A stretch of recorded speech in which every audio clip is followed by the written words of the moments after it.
to another space with me, Kalu Aja. And on this space, we're talking money, the economy, and of course, finance.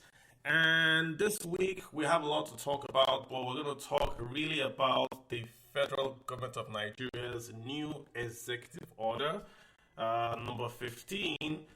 And the title of that order is the Disclosure, Depositing, Repatriation, and Investment of Eligible Foreign Exchange Assets and Other Related Matters. So let me try to break it down for you. And I don't know if you guys have that order, if you go to pull it up, because essentially what we want to do today, we want to understand what's going on. You know, we don't want to accuse, we don't want to argue, we don't know what's going on, why the federal government of Nigeria is asking Nigerians to disclose and send back foreign should we say, currency back to Nigeria. And I'm quoting from the Gazette. So it would be a good idea if you pull it up, you can pull up the Gazette, or you can pull up, if you go to the Central Bank of Nigeria, under circulars, right? You'll be able to see the actual circular that Nigeria, the Central Bank of Nigeria, has now advised banks in Nigeria to then adopt to implement this executive order. But it's a rather strange one, and again, I'll try to go to my tweets and repost what I did so you guys can just follow. It's a very simple executive order, and they are just about, let me just see the chapters there. Just about 1 to 8 or so. Yeah, 1 to 9 actual, should we say, chapters. And it's very strange. The first thing, they start off by saying, listen, we acknowledge that Nigerians have a legal right. Let me quote them so I'm no errors. There are significant amounts of internationally traded foreign currency, including cash, lawfully held by Nigerians within Nigeria and the diaspora, and domiciled offshore and onshore. So they first of all say that, listen, Nigerians are lawfully holding foreign currency in Nigeria and offshore. Again, Nigerians are the diaspora. So once you're a Nigerian with a Nigerian passport holding foreign currency in Nigeria and the diaspora, this is who they are talking to. They specified it right there. Then the next thing is just going to want to say the minister. Which minister? The Minister of Finance shall, within 90 days from the effective date of this executive order. This order is dated 19th of October. So if we say 90 days, that's October, November, December. So by 19th of January, more or less. So by 19th of January, right, we're going to approve or establish this foreign currency, let's just call it the disclosure scheme.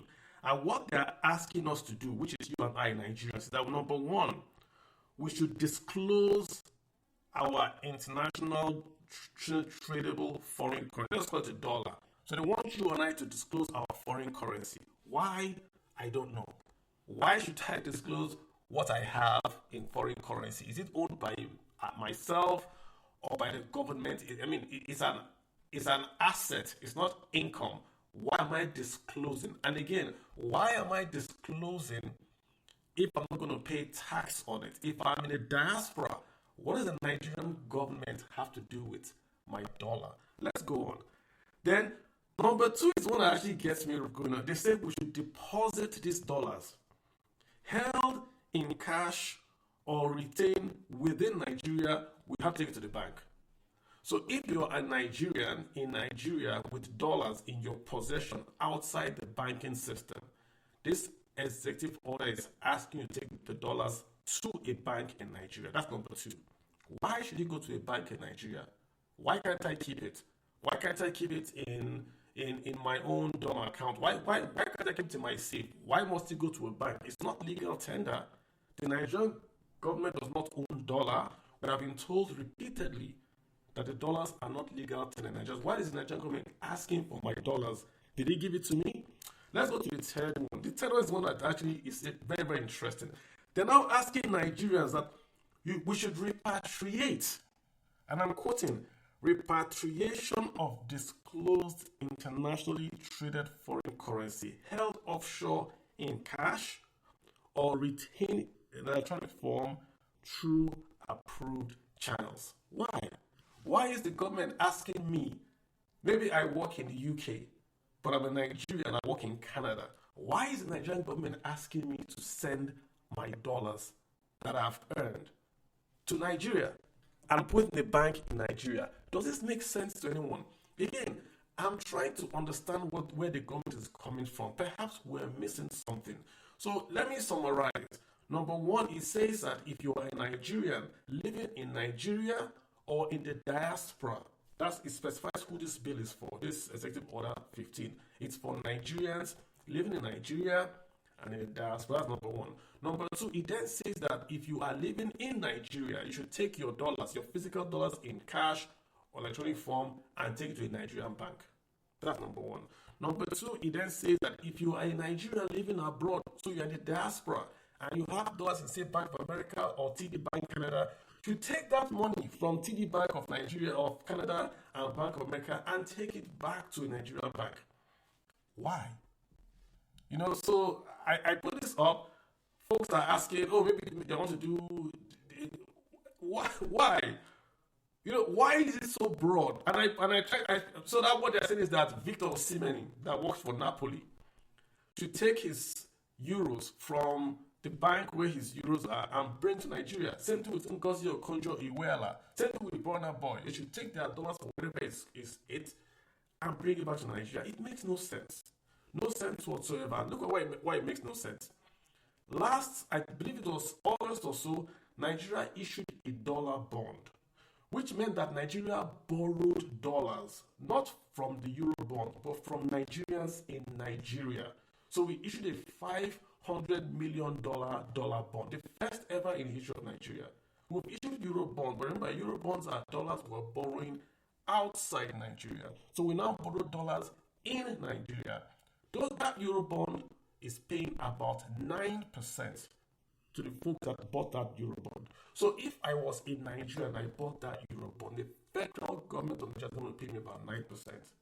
But now the same federal government is asking me to go to my bank in Canada or the US, take out my dollars that are paying me 4% in America and bring it to Nigeria and put in a dumb account that will pay me nothing.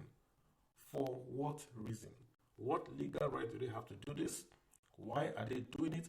Do they not understand that this is going to scare people, that they're going to go after the dumb account? Why are they not continuing with the dollar bond?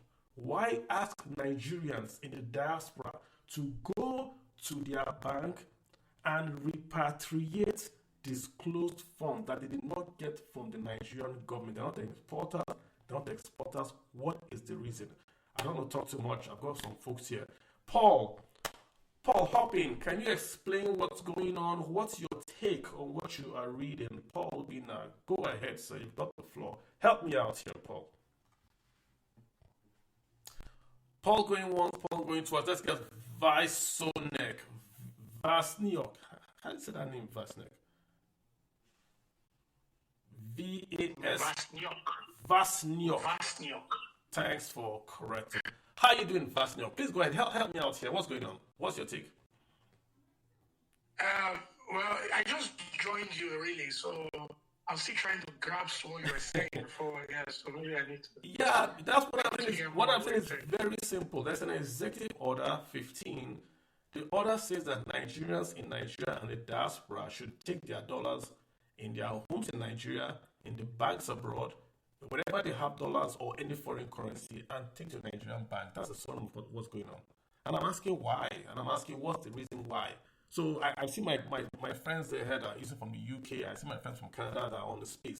That's what they are saying, that you should go to your bank, take that money, and bring to the Nigerian bank. And I'm just asking why. What legal right do they have, and why are they doing it? Do you have any take on that? Okay, is it bringing it back as a domiciliary dollar account or naira? It doesn't matter. Bring your this is the disclosure deposit repatriation of eligible foreign exchange assets. That's the name of the executive order. So we are talking about quote unquote dollars. We are saying if you're a Nigerian abroad, You should bring it back. Ben, what's your take on what's happening? Ben Alex, what's happening, Ben? Ben Alex, what's happening? Good evening, everybody. Good evening, Carlo. Yeah, what's your take? To be honest, I just got in right now. I'm trying to. So why are you requesting to speak? Follow up the conversation. Okay, hello, Carlo. Yeah, can you hear me? I can hear you. Can you just tell us what the executive order is about? I've said it more than 4 times, Ben. Let me say it again, right? The executive order is the executive order 15. It says that if you're a Nigerian living in Nigeria or living outside Nigeria, you have to do two things. Number one, you should disclose your foreign currency holdings. So if you have dollars outside the bank, disclose it, number one. Number two, you should take those dollars if you live in Nigeria to Nigerian bank. Number three, if you live abroad and you're a Nigerian, you should take those dollars from your bank abroad and repatriate it to Nigeria to be put into a Nigerian bank. That's what they're asking to do. Those are the 3 things in summary. So if you don't know, don't request to speak. If you don't request to speak, to ask, right? The order is on the order 15. You can Google it, then ask me a question. I'm going to request to speak, to ask me to say it again. So let's get Oxley Tech. What's in your mind?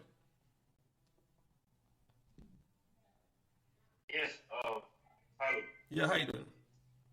Yeah, I'm fine. How are you doing? I'm doing very well. How you doing, sir? What's in your mind? Good. So, I've actually looked at that order 15. Uh-huh. What I see is the government is just being emboldened. It's an overreach, basically.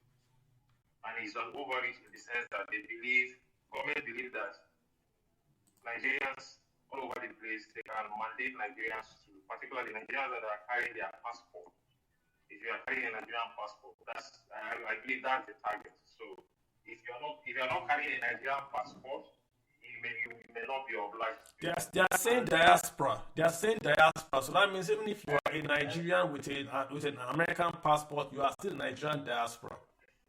Yes, I understand that. So where I think they borrowed that leaf from, let me think where they borrowed that leaf from. That's what made them emboldened to be able to do this is from the United States, where the US says, as long as you're an American citizen, you are liable to pay tax to the US government, whether you reside in the US or you live in a foreign country. So US citizens anywhere in the world are liable to pay tax to the US government, except you renounce your citizenship. That's it. So that is where I think this thing came from. So the government believe that they have to, because that's where what I just said. They will get to that. This is just to test the water. They will get to the tax side where Nigerians all over the place will now become liable to pay tax to the Nigerian government. It doesn't matter wherever you live, wherever you earn your income. It doesn't really matter.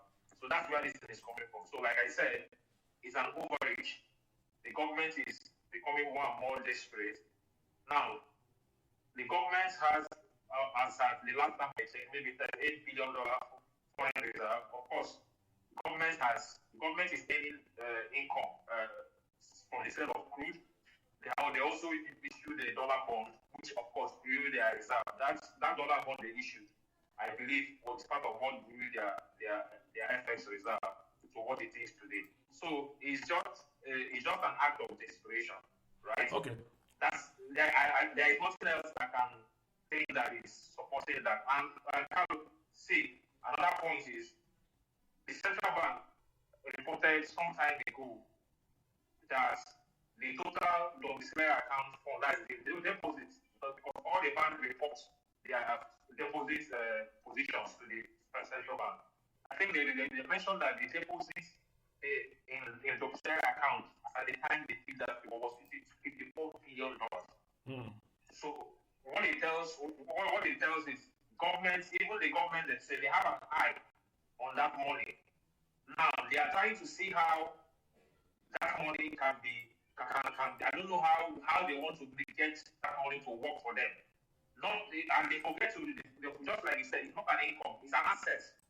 It's a deposit. These monies are in domiciliary accounts, whether in USD domiciliary account or Euro or GBP or even South African rands. Different domiciliary accounts that banks run.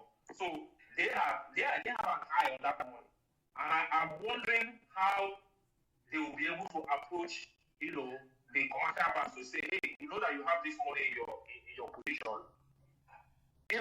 I don't know what they want to do. Okay, but yeah, I think you made a good point. Let me just say this right. So when you pay taxes on income. So even the US system will not ask you to take your money if you're a US citizen and you are in Nigeria. The US government is not going to ask you to take all your money from US and move it back to Nigeria. US would say pay us taxes. So you earn, you pay taxes. This order is saying, and I'm quoting again. I'm quoting. No, I'm not misquoting. I'm quoting. So I'm not anybody. Repatriation of disclosed internationally tradable foreign currency held offshore in cash or retained in electronic form through approved channels. So essentially, if you're a Nigerian, if you are Victor or Seaman, and you are earning 68 million or whatever they paid you as your sign-on fee, the government is saying you should take that money from the bank and bring it to Nigeria and put it in a DOM account. That's what they're saying. And so so I'm agreeing with you, but just saying it just makes no sense to me. And I hear what you're saying about it doesn't still make sense that a government would ask you to bring your assets, wherever you're holding them anywhere in the world, to Nigeria and come and deposit it in a Nigerian commercial bank or Nigerian banking system. It doesn't make any sense. If you read that circular, they didn't disclose their intention. Some of the policies, I have read some central bank policies. There is always a section for objectives. They will tell you why they are trying to do this. Some of the regulations, you know why they are doing it. This is just one of those that the intention is not just disclosed. It's just that they just came out and said the central bank is trying to implement the executive order 15. Exactly. Good call out, because this is the point again. That's why I said it's only nine points, and they just go straight to the point. They first of all acknowledge that you are lawfully allowed as a Nigerian to hold foreign currency in Nigeria and the diaspora. They acknowledge that. The next sentence is simply say, within 90 days, bring your money back to Nigeria. There is no explanation. There is no midway. It's just you have the lawful right to hold dollars. Number two, bring dollars back to Nigeria. Makes no sense. Let me get Dami in here. Dami, are you following what we're talking about? Funds that the government is asking you. I know you have a Nigerian name. I know you don't live in Nigeria. The government is saying that you should clear out your bank account and bring the money to Nigerian bank. When are you doing that? Demi. Demi's not ready to speak. Let's go to Abdul. Abdul, hi. Abdul, what's on your mind? I think, man, these politicians is yeah. Demi, I'll get you real quick. Abdul is just speaking. Demi, I'll come back to you. Abdul, go ahead. Yeah, thank you. I think these politicians, it seems like they just enjoy making unnecessary laws. So if I live in the U.S., work, get my pay, invest some in my 401k, pay my bills, and then whatever I have left, I need to take it to Nigeria while I'm living overseas. No, Abdul, they are saying that any money you have in the bank should come. They're not even saying pay. They're saying the money you have in the bank should come. They didn't specify the things you are saying, no. They said bring it to Nigeria, then use your Nigerian card and pay for groceries in Costco. Because that's what they're saying. I'm reading the bill line for line. They said if you are a foreigner, if you are in the diaspora, you should repatriate your disclosed international, which is dollar, held offshore in cash or retained in electronic form, maybe crypto, and move it to Nigeria. So they're saying. This is, I don't know, how will they implement it? I mean, it really does not make sense. And it's like they're trying to push a lot of us that actually wants to do something in Nigeria to just think twice. It's just, I don't even know what to make of it. It's true. Yeah, gosh, go ahead. No, true, Abdul, I don't want to cut you off. You see, why they are doing is that when you have a law in place, then you can hold people that they did not follow that law. Today, Abdul, I can't come to you and say you've committed a crime, you're in America. But if tomorrow I have you in Nigeria, I can say, well, do you have a bank account abroad? Yes. Have you brought that one to Nigeria? No. You've committed an offense. Wow. You see it? You see where I'm going to with this? So once you set up a law, you don't have to follow through with the law. But non-compliance puts you in variance with the law, which is what I'm at. We're holding this space. Have you guys heard anybody else hold this space on this? Have you even heard of this out? The first three guys that hopped on the space said they had not heard about it. But they are saying Nigerians, they don't know specification. If you live abroad, you live in Nigeria, bring your dollars, put it back in Nigeria. Abdul, it's funny. It's so, man, it's actually getting scary because, yes, again, some of us are in that middle age category thinking about summer return in Nigeria. So if I decide to move based in Nigeria, they could come after me anytime, It's a law. There's a CBN circular. And again, guys, Google it and don't follow my word. Go Executive Order 15. Wow. If you can't get this executive order, go to the CBN. The CBN has issued a circular based on this Executive Order 15. Just say Federal Government of Nigeria Executive Order, it will pop up. Dami, wait, Dami's dropped off.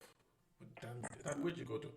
Dami, please hop back so I can get you in here. Joseph, Abdul, thanks so much. Joseph Odibo, what's up, man? Joseph, what's your mind? Yeah, good. Well, thank you guys for, holding this space actually. I wanted to even message you about, that executive order.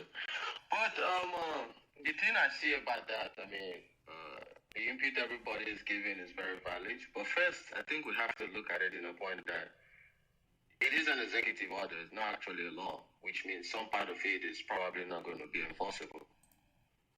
That's a problem that they would have to face because, the president writing an executive order doesn't necessarily mean that's the law of the land, right? So that part is there that they have to go through. There's already a central bank circular asking the banks on what to do and all that. Does that count?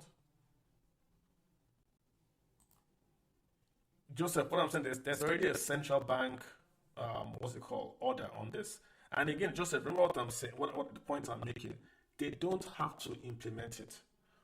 As long as that order is out there, if you don't comply, then you are in variance or you are in contravention of an executive order. So if it's not law, why is the president doing it? So, Joseph, I'm not sure if you're still back here. Let me take Dr. Obi. Dr. Obi, how are you, sir? Dr. Obi. Dr. Obi Akamel, please hop in real quick. Hope you guys can hear me. Hey, if you can hear me, give me a thumbs up. Abdul, can you still hear me? Yes, I can, yes. Okay, after the add Dr. Obi. Dr. Obi, if you want to hop in real quick, I'm going to give you a few minutes to get in. Joseph, you dropped off. Let's get Ohams. Ohams Kingdom Frontier, what's on your mind? Yeah, go ahead, sir. Hi, nice to be here.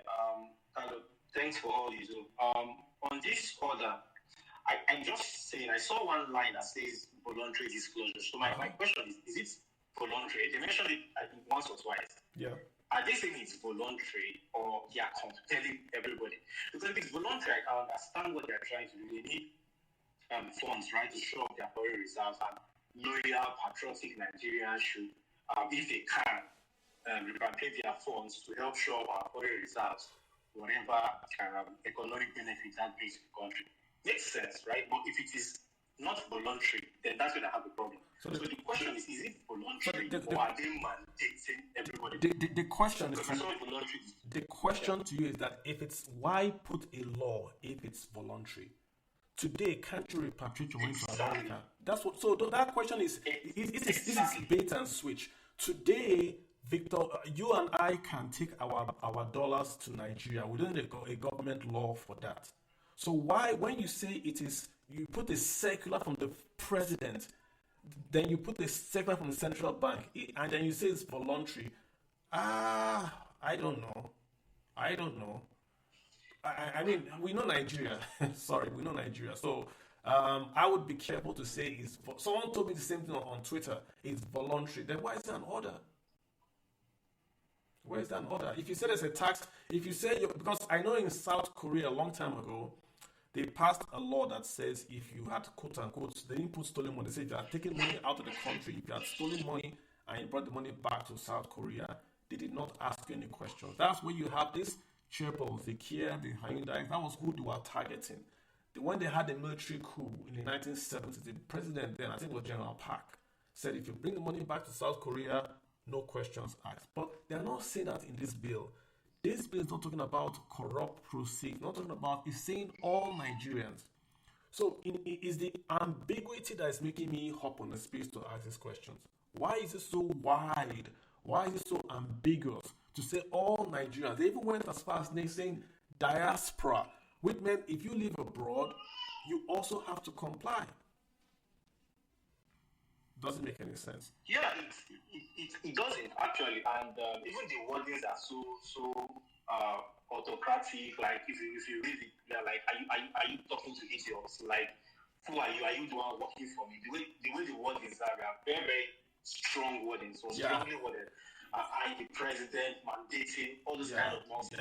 So my worry, like you said, I can excuse a lot of things if at the end of the day what they are saying is voluntary. But if it doesn't make sense, because as of today we can do that, the question would now be, okay, how is it going to work? Like I've had a lot of people ask that, would I tell my people now where I work, like tell my office or tell my company to begin to pay my salary in my Nigerian bank? No company is going to do that.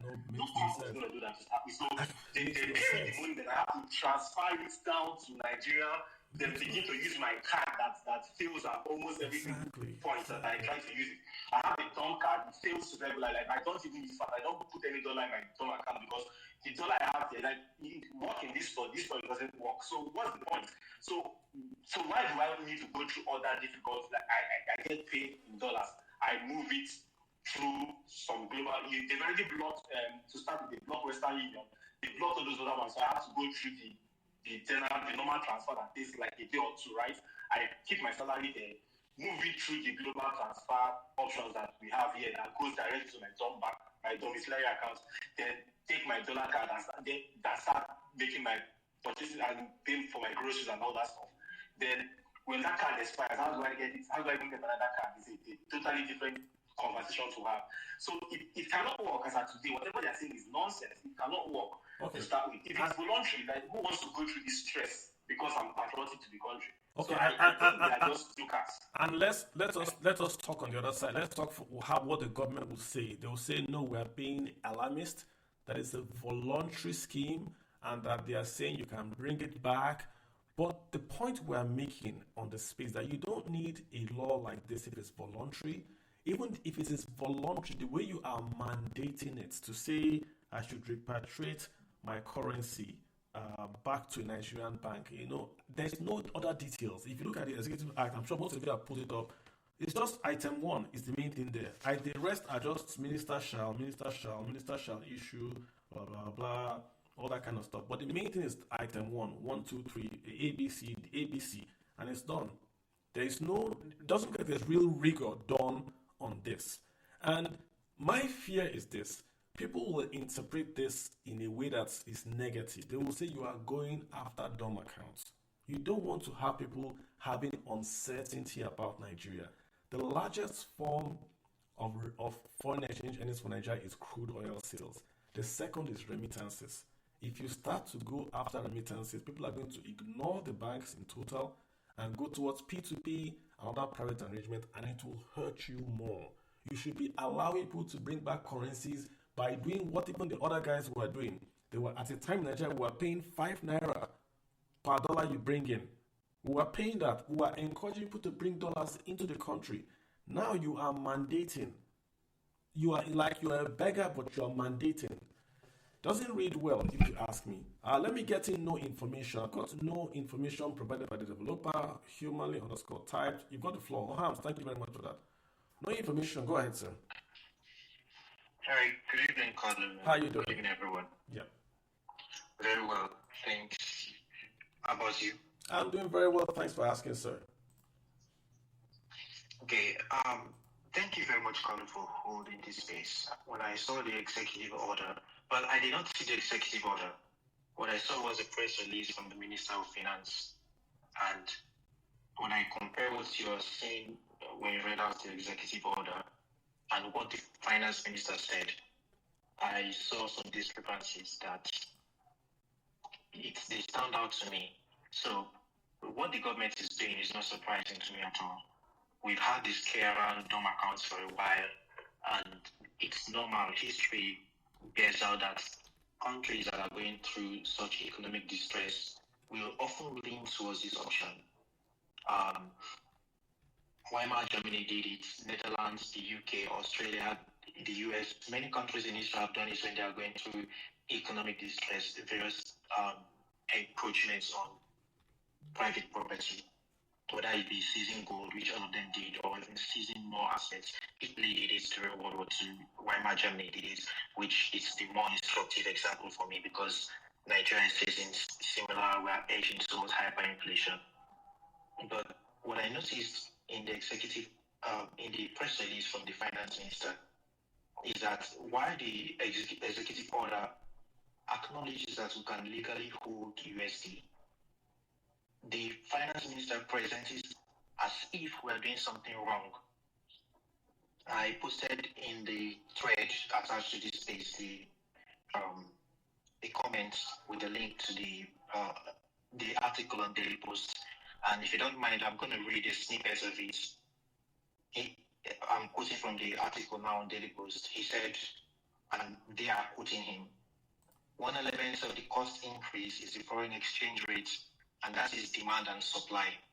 There is going to be a release today, details by the federal government through the Ministry of Finance in conjunction with the central bank, a program starting today, the 31st of October, and lasting 9 months, that will allow people to bring in cash that is outside the banking system.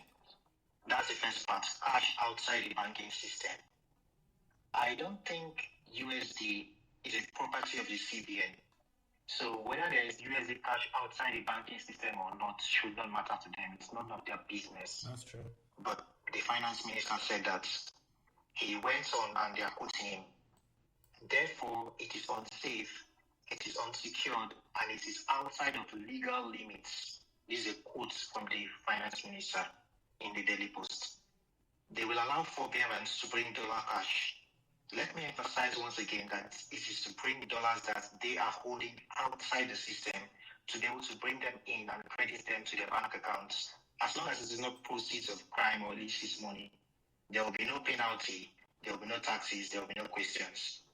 So, what I see the presentation is they are trying to make it as if holding dollars is a crime.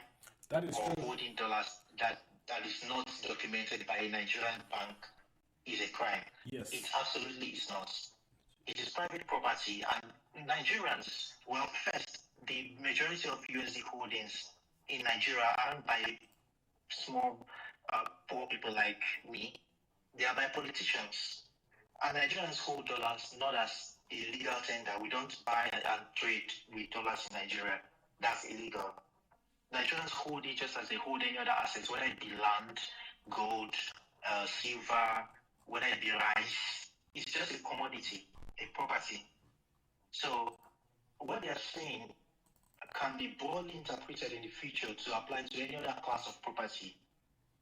And I find that very disturbing. It could be applied to it could be applied to cryptocurrency. Tomorrow they could say we have created the federal government cold wallet, and all Nigerians are mandated to transfer your crypto to the Central Bank of Nigeria's crypto wallet. Why can't they say that tomorrow? And again, you've hit the point of why I'm interested in that you are saying in one part of the guideline that it is legal and lawful to hold dollars. Then the next chapter you immediately say transfer those dollars to me. On what basis? What's the legal basis to ask me to transfer my asset, not my income, my asset to you? Because the dollar is an asset, it's not income. If I am earning income abroad, I want to tax that income. Of course, you can go through and do a joint tax or a double taxation agreement with the said country. That is fine. And I earn in America, I can then pay tax in America that it comes to you. That is completely okay. But to say, if I work as a digital nomad, for instance, and I'm in Thailand, I should disclose my dollars to you. Why? Number two, I should then transfer the dollars from Thailand to you. For what reason? How would I then pay? You say it's voluntary, you don't mind us, it's voluntary. If it's voluntary, why are you asking me to do it? Why not just say, okay, what is stopping me today from doing it? Why do I need a circular to do it? Which means that if you don't do this, tomorrow, somebody will say, well, you are in contravention of a quote-unquote voluntary disclosure act. That's where they are going to. Because otherwise, why would the central bank and the president issue something that is quote-unquote voluntary? Makes no sense to me. And that's not even the end of it. So now they're also encroaching on, like, what they are doing is similar to what countries like Cuba and North Korea do. Exactly. They are now owning the Nigerian person, right? Which is to say that whatever property you hold in any place in the world as a Nigerian, the federal government has the right to know about it, and they can demand that you repatriate it to Nigeria, or at least transfer the ownership to a Nigerian institution. And you've hit the nail on the head. You've hit the nail on the head, exactly. And I'm surprised Nigerians are not connecting the dots. You've hit the nail on the head. This is illegal. This is unconstitutional. This is not even a financial topic, which to even post this shows the level of maybe, I don't know, the overconfidence that they have, that they can put this out there. They are asking diaspora. Let's ignore Nigerians for now. Let's say they own Nigeria and they control Nigeria. They are asking the diaspora that the diaspora should disclose and then repatriate. This is what they are asking the law, that if you are a Nigerian diaspora, you should disclose and who is a Nigerian? If my parents are Nigerians and say Dutch, am I Nigerian? Do I hold a Nigerian passport? Does that make me a Nigerian? Who is a Nigerian in this act? Who is a diaspora? If I work abroad, am I a diaspora? If I live abroad, if my parents were Nigerians, but I live all my life abroad, is the boxer, is he a Nigerian? The one, is he a guy Nigerian? Lots of things they haven't clarified. They're just going after this money. It looks desperate. It looks like you are broke and you are going after the dollar reserves of Nigerians. That's how it comes across. And it does not imbibe confidence in the foreign reserves of the country for you to do this. This is the point where I'm going to. You've already done a dollar bond. Yeah. The dollar bond was oversubscribed. You are paying those people 9%. Then you are asking Nigerians to repatriate dollars to you at 0%. How? Sounds like taking from Peter to pay Paul or something. Or taking from Peter and Paul and not paying anybody. That's how it sounds like. Let's move the room around. Let me add one more thing and just close it there. So there is something the Minister of Finance said when he referenced that the rising cost is partly due to exchange rates. Now, individuals holding USD have a negligible effect. The demand and supply from us on the exchange rates if the government, which earns the bulk of FX coming into Nigeria through oil, was doing its job. But the reason why we cannot hold enough USD in our reserves is because of the bloated government. We've been talking about bloated government since, and for this same bloated government to turn around and demand more from the citizens, it's like the big states growing bigger, right? When we should be shrinking the states more, and they are now making demands on the citizens, trying to own the citizens. Yeah. I'm a small government guy, not a big. I don't like the expansion of government. And rather than shrink the cost of governance, they are expanding their reach. So this is the part I find the most insulting as a Nigerian.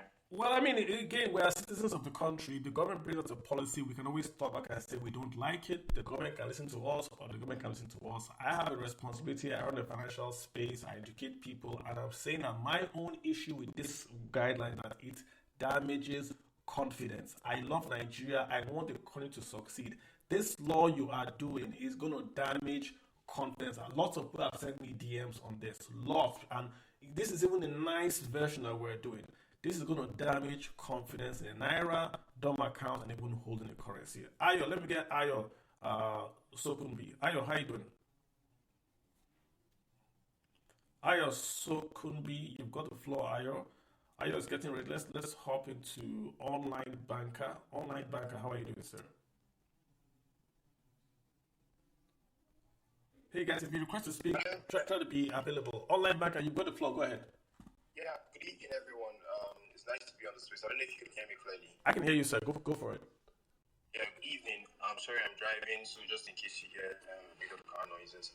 So I got to know about the order after reading after the circular by the central bank was released. So I just followed the trail and to know where this was coming from. And it's just like you mentioned, I was a bit worried. I got confused. The government asking, because at first it seemed like they were trying to say, okay, anybody that had illegal funds in Nigeria or probably no, maybe it's not money before. All right, just bring it here now. Just come, bring in the money. We're not going to ask you so many questions. Good. Just create the scheme for you. That's what it seemed at first. Then I probed further and then saw that it required repatriation of foreign exchange by Nigerians living outside Nigeria. And just like you have mentioned and other speakers have mentioned, like there is no legal backing to that. But another thing you should notice is that it's a bit open-ended. And when it's open-ended in that way, it gives room for ambiguity, and then it gives room for all manner of interpretation. Isn't that on purpose? It looks like it's on purpose to leave it very, very bland and blank. Exactly. So if you're going to make a law, especially as it pertains to finance, you need to tie up every knot. You don't leave laws. You don't leave laws that have to do with money. It has to be specific. It has to be specific to the letter, because it can be misinterpreted and then it could lead to financial losses, or it could lead to a form of litigation from one party or the other. So what we have seen, I think from my own perspective, is I think it's just being thrown around for debate at the moment, and I don't know if it's open to being fine-tuned. But a lot of Nigerians do not know about this. It's still within a subset of people. Yeah. People heard about it and they just moved on. Like I made a video on it on my platform, and then people were asking questions and they were saying, "Oh, what is this? Or is it just maybe government? They are not serious about it." But it's a decree, right? It's a law by the government, and then you as a Nigerian, you're bound to it. So I expect that in the coming months, in the coming weeks, that there should be clarity on this. If there is no clarity, then the lawyers in the house are supposed to come out to ask specific questions as it pertains to this. Like, for example, what the CBN is saying, you are going to open a special account that has like a number of requirements, but they are not going to ask you questions. And it's a bit contradictory. So I'm going to bring in, so if I'm bringing $1 million, and then I tell you, oh, you know what, I just got the money, and then and it's for that specific purpose, and you're telling me there is not going to be any further questions as long as it meets AML, and it contradicts, some of it a bit contradicts AML and CFT requirements, because if you do need to ask proper questions as regards to thresholds of funds being deposited, but because you're giving that waiver, I think you are indirectly have with CFT and AML, anti-money laundering. Yeah, well said. Online requirement. But even at that, the people that are supposed to be, the people that have said, people that are supposed to be the greatest targets of this, which are the middle class and the upper middle class, by the high net worth individuals. Now, where are their treasures? Are their treasures in their homes in Nigeria as perceived by this? Are their treasures in foreign assets? And are they going to liquidate those assets to come back home? Do they feel like you have a stronger backing? And for people that hold dual citizenship across the world, and as it's even growing, what is the legal backing to this? And I feel like in the coming months there is going to be a bit of clarity and direction to this. I'm still very because I followed Nigerian laws, I followed Nigerian policies for a while, and I review them often. So I don't cast stone on them. I let it simmer for a bit because most times there's always either a review or a clarification. So for now, I feel like a lot of things are not in place. Ambiguous. Yeah. There are so many loopholes. There are so many loopholes, and Yeah, but online, why bring it out and cause a lack of confidence and then clarify? I don't know if you remember, there was a time the Minister of Finance, that's former Minister of Finance, Amina, she went to the yes, World Bank meeting and she said something about the interest rate would be, I forget the term she used. She used a term and the whole thing blew up. All the questions were asking her, did you mean, I have to Google the exact term she used. She was trying to say that the government is going to pay interest and she uses that term.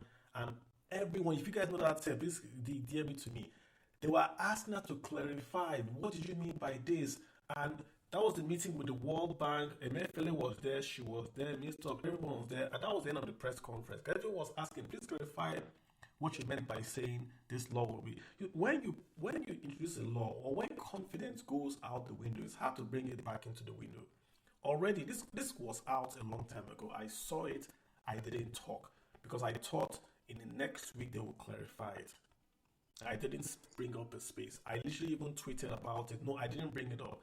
But they haven't done anything. If anything, they've even gone more. If you look at what the Minister of Finance is saying, he's saying that holding dollar is illegal. That's what he's saying. If you look, and I'm thank you for no information shared. I'm going to retweet that. He's saying holding dollar is illegal.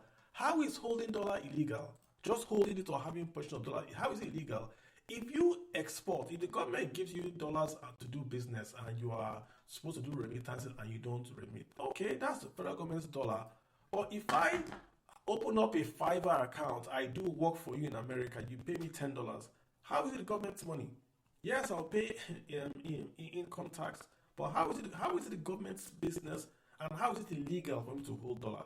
Even if you say it is illegal for me to hold dollar, I agree with you. I'm holding my dollars in a bank in America or Dubai or UK. How is it illegal that I, as a Nigerian, have a foreign bank account? I'm not a government guy. I have a foreign bank account in, say, the UK. How is that account illegal? Okay, let's say it is legal. How is it that I am a Nigerian with dual citizenship? Say I'm a Nigerian UK guy, so I have a UK citizenship and Nigerian citizenship. I have a bank account in the UK with pounds in that account. You are telling me that it is illegal or somehow I should voluntarily disclose my bank account to you, then I can remit voluntarily those pounds to a Nigerian bank. It doesn't make any sense. The Minister of Finance, Mr. Woledu, his child is a well-known actor. It makes no sense. He's a well-known actor. Will his son, will his kids disclose their bank accounts and move their funds to Nigerian bank? Will he, the Minister of Finance, also disclose his own personal foreign accounts and move those funds? His wife, his family, will they all move their funds to a Nigerian bank as well? Can they do that so that we see it and then we are confident that, the minister has moved? Will the president, Bola Ahmed Tinubu, also disclose his own, if he has any foreign assets? Will his children also disclose their foreign assets? Because it's not assets now, they're talking about just holding currency. So the currency held by the president's children, will it be disclosed? Will they not be moved to Nigerian bank so that our FDI can... Let's see your own action first now. Then you can come and say, well, Carlo, the president has done it. You haven't done it. Then you are in contravention. So, Carlo, just so that I could add to this, foreign enough, we live in a very volatile environment, and that's part of the reason why foreign investors shy away from economies such as ours, especially Nigeria. So, if you go further and probe, and you ask certain people, they might tell you it's targeted at certain things. So, for example, we have the likes of the governors that that we hear that once FARC is, data has shown this, that once FARC is paid, there is a decline in the value of the naira because there is almost that rush for USD. So is this a form of saying, okay, we're trying to put an end to this, or is this a form of checkmating it? So there are so many angles that you could look at it from, especially when you look at what is happening in Nigeria in relation to USD. But in trying to catch a mouse, you don't burn down a house. So I am still expecting, just like you mentioned, I don't know who are the people that craft some of these policies. I think they are really smart people in Nigeria. I think you have really good, educated people that have all the qualifications. So I don't know why they come up with this and why they leave open-ended. I just expect that there will be clarifications or there will be modifications to this. So I yield the mic. Okay, and again, thanks for that. I mean, you make a great point on that. Again, people are saying it's an executive order, it's not law. Who said so? Then, if executive orders, are you saying you only obey laws? Are you saying in Nigeria, unless it's a law, you will not obey it? That if the president says that executive order says that you should drive on the left-hand road, you will not drive because it's not a law. It's an executive order from the president of the country, number one. Number two, the Central Bank of Nigeria has issued a circular to banks in Nigeria to implement that executive order. You are saying it's not law. Number three, when you say it is voluntary, if it is voluntary, why is there an executive order for a voluntary act? Is there an executive order saying you must go to bed? Joseph, real quick, you are in here before. Yes. Let me answer that. Hold up, Joseph, go ahead. Okay. You share the circular. You share that circular on the Jumbotron. You just posted the circular so people can that are joining this page can also see. I've also shared the circular on my tweet feed. You see the circular on my tweet feed and all that. So okay, let me just share it. Yeah, thank you for that. Yeah, go ahead, sir. Go ahead, Joseph. Yeah, so the reason why I said it's not law because, for my understanding in that executive order is that they're putting it as an open-end stuff, so they can use it as a persecutory weapon against some certain individuals. So pretty much what the government is doing right now, some people that are implementing or trying to enforce those laws, it's going to affect them at the end because they're going to get out of office. Another government is going to come in and use that same law to prosecute them. But they don't know that yet because they're greedy. The main idea about that is there's a big problem in Nigeria. There's a lot of people that have embezzled money in Nigeria, and they're domiciled in another country. So technically, you cannot tell them to bring the money back into Nigeria. So he's keeping that open, if you see it, say, for 90 days. So during election, there's an influx of dollar into Nigeria to manipulate the election or do whatever they want to do to get the outcome that they desire. So right now, the president is literally asking some individuals in Nigeria that he knows that have a lot of dollars inside abroad to bring that money back into Nigeria. Okay. You can't put that in writing point blank because a lot of people are going to find other ways. Like Panama paper that came out a couple of years ago. We have to go back a little bit. There's a lot of Nigerians that have share companies abroad. Okay. There's a lot of government officials that have a lot of share companies abroad. Nigeria don't have access to those countries. Okay. And to answer the question about some people that are in the U.S. working, making dollars, first of all, Nigerian laws are not enforceable in the United States. It doesn't. There's no way they can tell you. It doesn't matter. To bring your money back into Nigeria. But they have. They literally. That's why it is an executive order, right? If you see what the government is doing, I'm not. Are you saying that because executive order it can be ignored?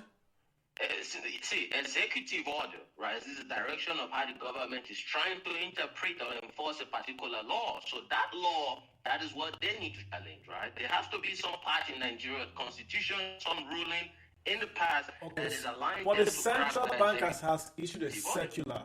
The central bank has issued a circular. Yes, the central bank of Nigeria. If that executive order is challenged in the court, the central bank circular, it has no teeth. Yeah, but that's not the point we're making. We're saying that it's there now. There's a circular today as we speak today that says that you or I as a diaspora have to bring in our monies to Nigeria. It's there today. I get the point about it to be done tomorrow. But today, it's an executive order today. It's sitting there today in Nigeria. Now, we can't say it's not mandated because it's an executive order. It's from the president. Then the central bank has gone further to then say we're going to issue a circular on this. We can't sweep them under the table. But that's what the central bank is supposed to do. They're working at the heat of the president. When the president put out an executive order, The central bank does not report to the president. The central bank does not report to the president. I think the person that controls the central bank is actually appointed by the president. But they don't report to the president. The Supreme Courts are appointed by the president, but they don't report to the president. Judges don't report to the president. Is it? I mean, that's the executive. Sir, I mean, what I'm trying to. Yeah. I'm letting you speak. I don't want to interrupt. Joseph, go ahead and complete your thought.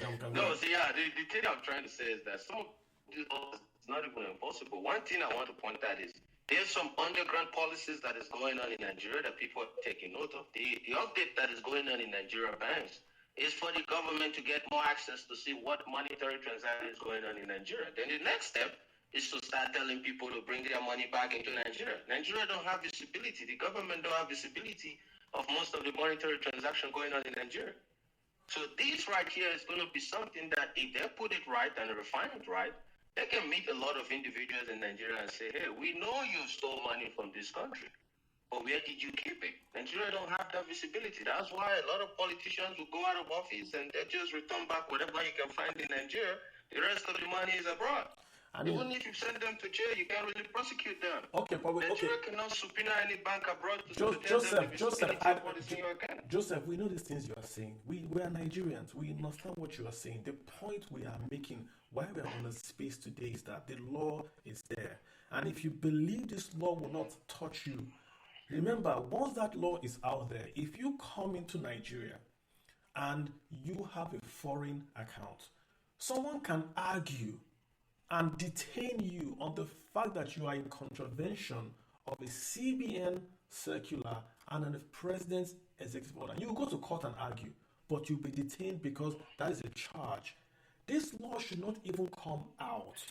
These things you are saying, you are on our side. You are saying it shouldn't even come out. And we're saying having it even out there is going to damage the country. You are going to lose more than we gain. Because many foreigners are going to be like, oh, if they are asking me to do this, then I better just leave Nigeria for now. I better not even do anything with Nigeria for now, because I don't know where these people are going to, asking me to close down my Bank of America and transfer money to my bank in Nigeria. It makes no sense. This is the same Joseph. So let's rotate the room. Let me get Emmanuel. Emmanuel, what's your mind? Please. Emmanuel, go ahead. Yes, Carlo, can you hear me? I can. Please go ahead. Yes. Yeah, so I agree 100% what you're saying as well. I think it's an executive order and it will be implemented. Though, I think, I'm going to say some few things. One is, I think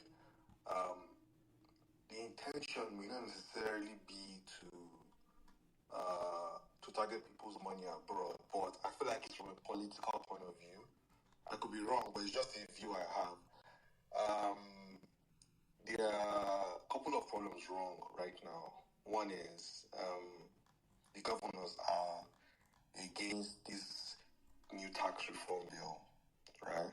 So I don't know, I'm just assuming maybe it's a way of, apart from obviously the exchange rate going bonkers, but this is also a way of reducing the use of FAC on dollars on the exchange rate, because that has historically been the primary driver of Nigeria's black market in Nigeria.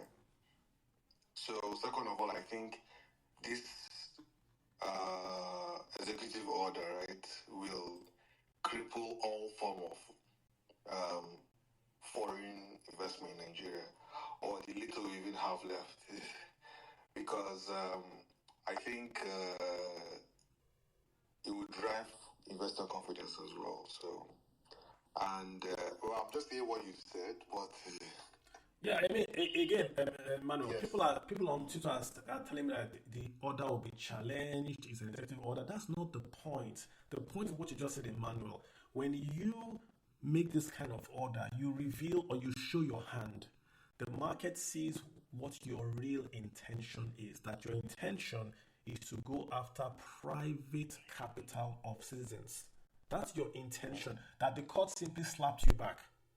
So Also, like, people then take dressing. People will then be like, okay, because it's like this now, I will open an account in the name of my grandmother that is from Trinidad and Tobago. So you lose that willingness for Nigerians to say we want to invest. You can't tell people remit money to Nigeria.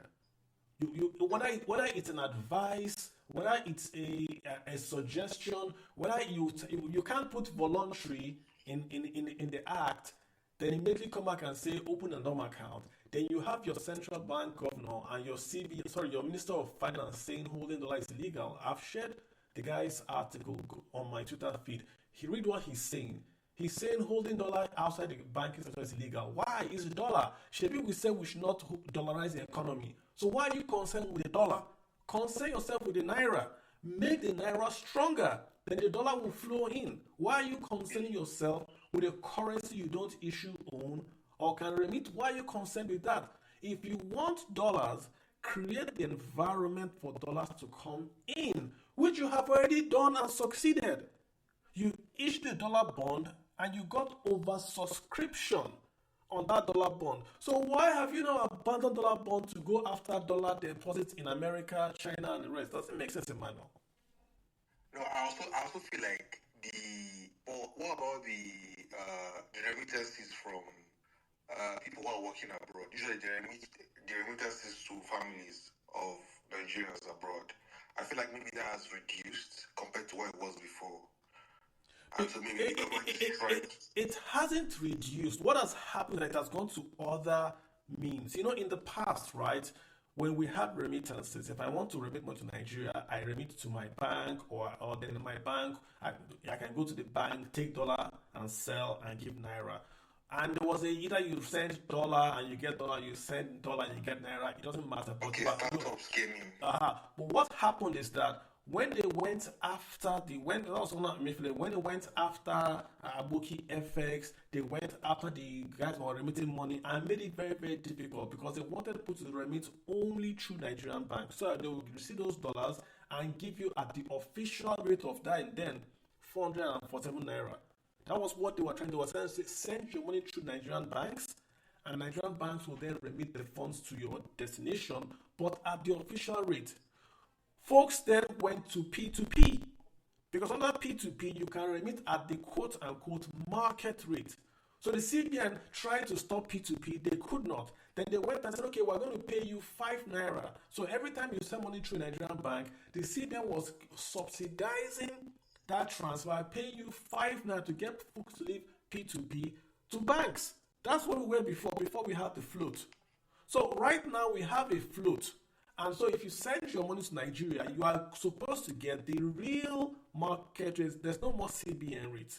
So what they're trying to do now is to say, listen, even that market rate you're saying that we want you to send the dollars itself. They want the dollars. That's what they're really focused on. But the banks themselves, they're not promoting any tech infrastructure for people to use P2P. Like people in the banks can't do P2P. Banks are not doing P2P. They're not allowed to. That's what I'm trying to say. The P2P is the non-banking. Maybe I'm saying the word P2P does not mean like how you say no. In Nigerian technology, the P2P are the non-banking receivers and remitters of forex. So if you want to, they can create a company but still have majority shareholding from the bank. And then use that company to do this. No. Don't. They know what to do. Listen, the reason Nigerian banks before were giving you at official rate, we have the float. So Nigerian banks are now competing to get your remittances and give you. Now they can give you dollar, they can give you naira. They are competing with what we call P2P. P2P is the online, when you go online, you can transfer crypto, you can transfer dollar. It goes from myself to the person directly. Non-banking, not going through the banks. That has been a big problem. I don't understand. How does a whole country, your banks can't do transactions like that? You are missing the point. They can do it, but they are official. The Nigerian government, it's official. If you go through a Nigerian bank, you are going through official channels. In the past, they made it very difficult to send money through official channels. So many Nigerians left official channels to what we call P2P. Now they have floated the currency. They have made it easier for Nigerians to go back to the bank, but Nigerians have still not gone back to the banks. The banks have better technology, but the laws made it harder for them to compete with a P2P. Listen, if you go to Binance or whatever they call it, you can send money, it goes to the person instantly, no questions asked. But with Nigerian bank, you open this, you fill this, you do that. Yeah. So it's not that the banks can't do it. The Nigerian banks are the best to do it, but they are coupled or they are handcuffed by regulation. So that's where we did it. Let me get Emmanuel. Thank you so much for that. Demi, what's on your mind? Demi, how you doing? Welcome back. I see you dropped off. Demi, what's on your mind? All right, Demi, there you go again. Let's get Ayo Shokunbi. Ayo, how you doing? Ayo Shokunbi. Okay, let's get Hey Y. Ayo, I'm going to take you off. Hey Y. Let's get you coming here. Ohams, what's on your mind? Ohams, your hand is up. Okay, I just wanted to add another perspective to Yeah, the go ahead. conversation. So I was like, when people keep saying this is an executive order, it's not law, I'm not sure they understand truly what an executive order is. It has a force of law, right? Until the National Assembly kicks it out, it is enforceable. And as we can see, the circular is already out on the back of that executive order. So when they keep saying it's not law, I really don't know what they are driving at. We don't have a National Assembly that can kick it out. As in, this is me saying what it is. If Tinubu brings out something, it will be really difficult for you to get the National Assembly to kick it out. So if we are banking on getting to tell the National Assembly to kick it out, which is the only way we can kick this out, then I don't know if we are. I won't be so confident in getting that what's it called, the total National Assembly. So we can actually begin to treat this as a law now and begin to look for how to get it off or look for or understand what they are trying to do. Right, but that this is not enforceable. I think it doesn't make any sense. Correct. If you want to stand on that particular. Exactly. I mean, there are many executive law orders in Nigeria that have led that are being implemented today as law. The president, past President Buhari passed executive order that says if you take your tax money and you build a road, the government will give you that money as tax credits. It's an executive order. It's been implemented today. It's happening. So you can't hide behind it's an executive order. Actually, an executive order is the same thing as a law. I don't want to go to that route. I don't want to go that route. I don't know where that. I don't want to go that route. An executive order is the same thing as a law. It specifies what your penalties are for not doing what the order says you should do. Okay. However, what I do see in this our executive order is that it is an incomplete order. It does not specify.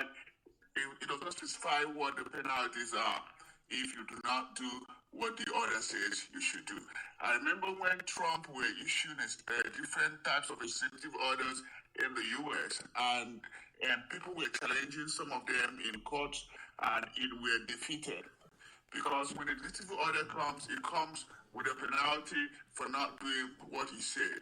Having said that, though, I think the government have a problem understanding how the global economy works.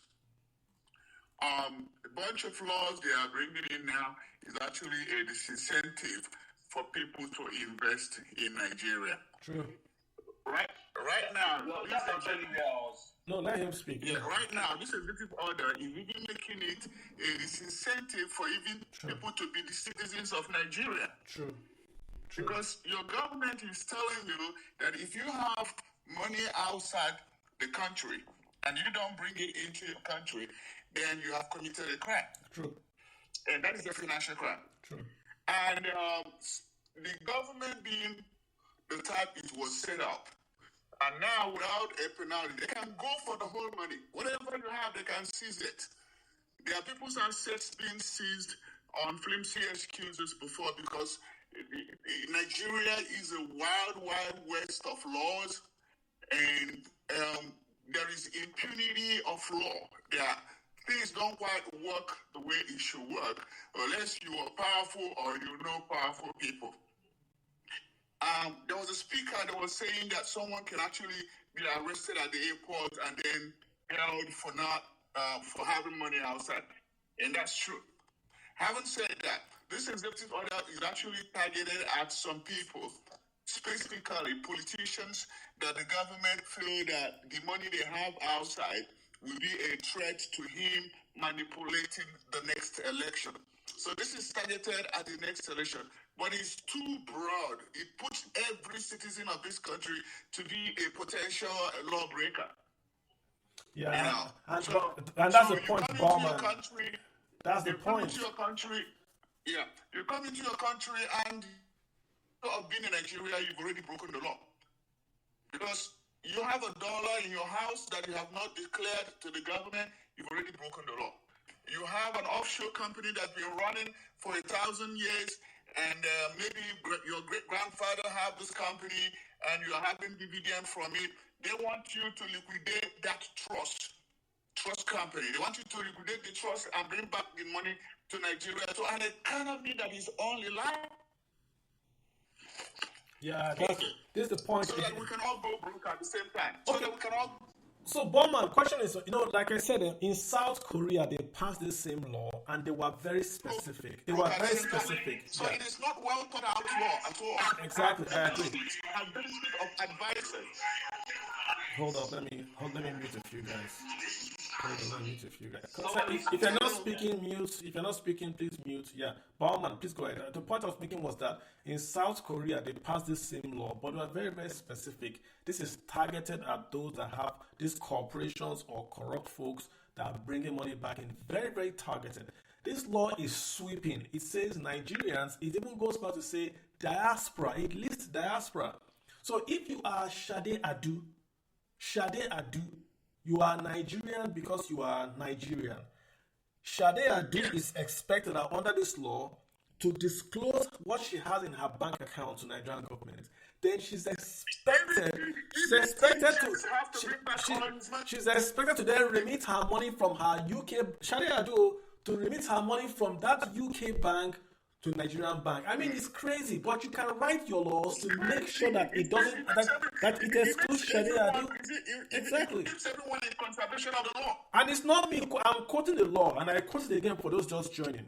Number one, it says it starts off by saying that Nigerians, their amount of internationally traded foreign currency lawfully held by Nigerians within Nigeria and the diaspora. It says it there. So that diaspora and Nigerians lawfully hold foreign currency. Then number 2, it then says within 90 days, minister should pass a law. Minister of Finance should then pass his circular, which he has done. Number 2, it says that all Nigerians, foreign and diaspora, should disclose their international foreign currency held onshore and offshore. Number 2, it says that the Nigerians should then remit their dollars they are holding in Nigeria to Nigerian bank. Number 3, it then says, listen, repatriation of disclosed international tradable foreign currency held offshore in cash or retained or drawing form through approved channels. So Shade Adu, who is Nigerian, has never been to Nigeria, does no business in Nigeria, is expected to go and disclose voluntarily her pounds bank account, then transfer her pounds bank account from the UK bank to Nigerian bank. Voluntarily, guys, don't forget, she has to do this voluntarily. Why is such a law coming out on the books? The point like Bowman is making that it causes a loss of confidence. Why should I be a Nigerian if my dollar holdings? There's a guy that sold his business to Google for $1 billion. There's a guy. What's that guy's name? He sold his dollar holdings to Google for $1 billion. The guy that owns Calendry is a Nigerian. How much is Calendry worth today? So the government is saying that Calendry guy should voluntarily, in quote, disclose his bank account and then voluntarily transfer his bank account from wherever it is to Nigeria. It makes no sense. You are causing a loss of control. Others are saying, come to my contract citizenship, like in Ghana, in Rwanda. Come to the country and get citizenship. You are saying if you're a citizen, we're going to take away your bank account. Makes no sense, guys. Makes no sense. But man, let me get Demi in here. Demi, what's on your mind? Yeah, good evening. Yeah, the angle I wanted to approach this from was assuming that the government is competent and has a clear strategy behind why they're doing this. So if we assume that their strategy is economic, then, as everyone has already established, it doesn't make any sense. As someone that lives in the United Kingdom, there is no carrot and there is no stick, right? There's no incentive being provided by this order, and there's no clear punishment. So, if I'm assuming that this government is competent, then my assumption is that there's a political angle to this, and that they're using this law as a precursor to political persecution, because it gives you a fairly wide open remit to persecute anyone that would be suspected of not remitting their funds to Nigeria. So yeah, that was my main contribution. Like, I've been thinking through the contributions in the space, trying to make sense of the economic arguments, and it's clear that there isn't one, and this is actually going to discourage investment. So my conclusion is that this is political in nature. Demi, there is an economic argument. The law itself is not new to Nigeria. It's been done by many other countries in the past. They've used it to get in, should we say, illicit funds back home. So if I was corrupt and I've come to Jesus, I can bring my funds back to Nigeria. It's not new. The point is the way it is written. It's written so broadly, and it makes that holding illegal. It doesn't make any sense. You've got to write very, very specific law and say, this is who we are targeting. This law is for this kind of Nigerians. And if you do this, this is what you get. The way it is written today, to say you, Demi, are in contravention after 90 days. You. That's how this law is written. That's once you sit in Nigeria, by January 19th, Demi, wherever you are in the world, you are in contravention of this executive order. That's the point. And we can't have a law that is just broad sweeping. Like, we can't give amnesty and rope everybody else into this, class action. It doesn't make any sense. Yeah. All right, let me. Yeah, real quick. Go ahead. I wanted to ask. It's just something I'm looking at now. I'm looking at the secular, and it's not making too much sense. It says that based on the executive order, right, gazetted October 25th, they've issued a scheme guideline, whatever, 2024 on April 8, 2024. So I'm trying to make sense of it. If the executive order was gazetted October 25th, how come the scheme guidelines is backdated April 8th? And this is just like a question. I can't understand what I'm reading. Does it make sense? Is the guideline backdated? I'm not saying it backdated. The guideline I have here is posted almost. Let me see. The date I have on mine is. Let me get it. It's November the 2nd. That's what I have here. November the 5th. No, it's not the circular. Look at the first paragraph, right? It's saying that the Honorable Minister of Finance and Coordinating Minister of Economy had issued the foreign currency disclosure, deposit repatriation and investment scheme guidelines 2004 on April 8, 2024. So she said to operationalize the executive order number 15, the Honorable Minister of Finance and Coordinating Minister of Economy had issued the foreign currency disclosure, deposit repatriation and investment scheme guidelines 2024 on April 2024. So is it saying that he already issued these scheme guidelines in anticipation that the executive order will come October 2020 and 25? Honestly, that could be a typo or something. I'm seeing it here, scheme on April 8th. That could be a typo because everything we're doing is November. Even the letter you're reading is saying, if you look at it, they're saying October 25th.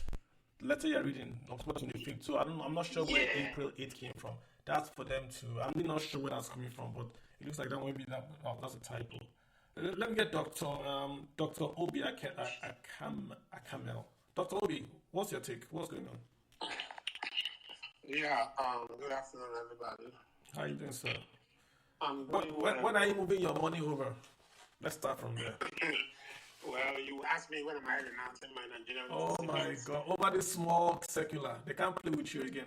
Okay. Because because the thing is, actually, right, there was something that I was going to do earlier this year.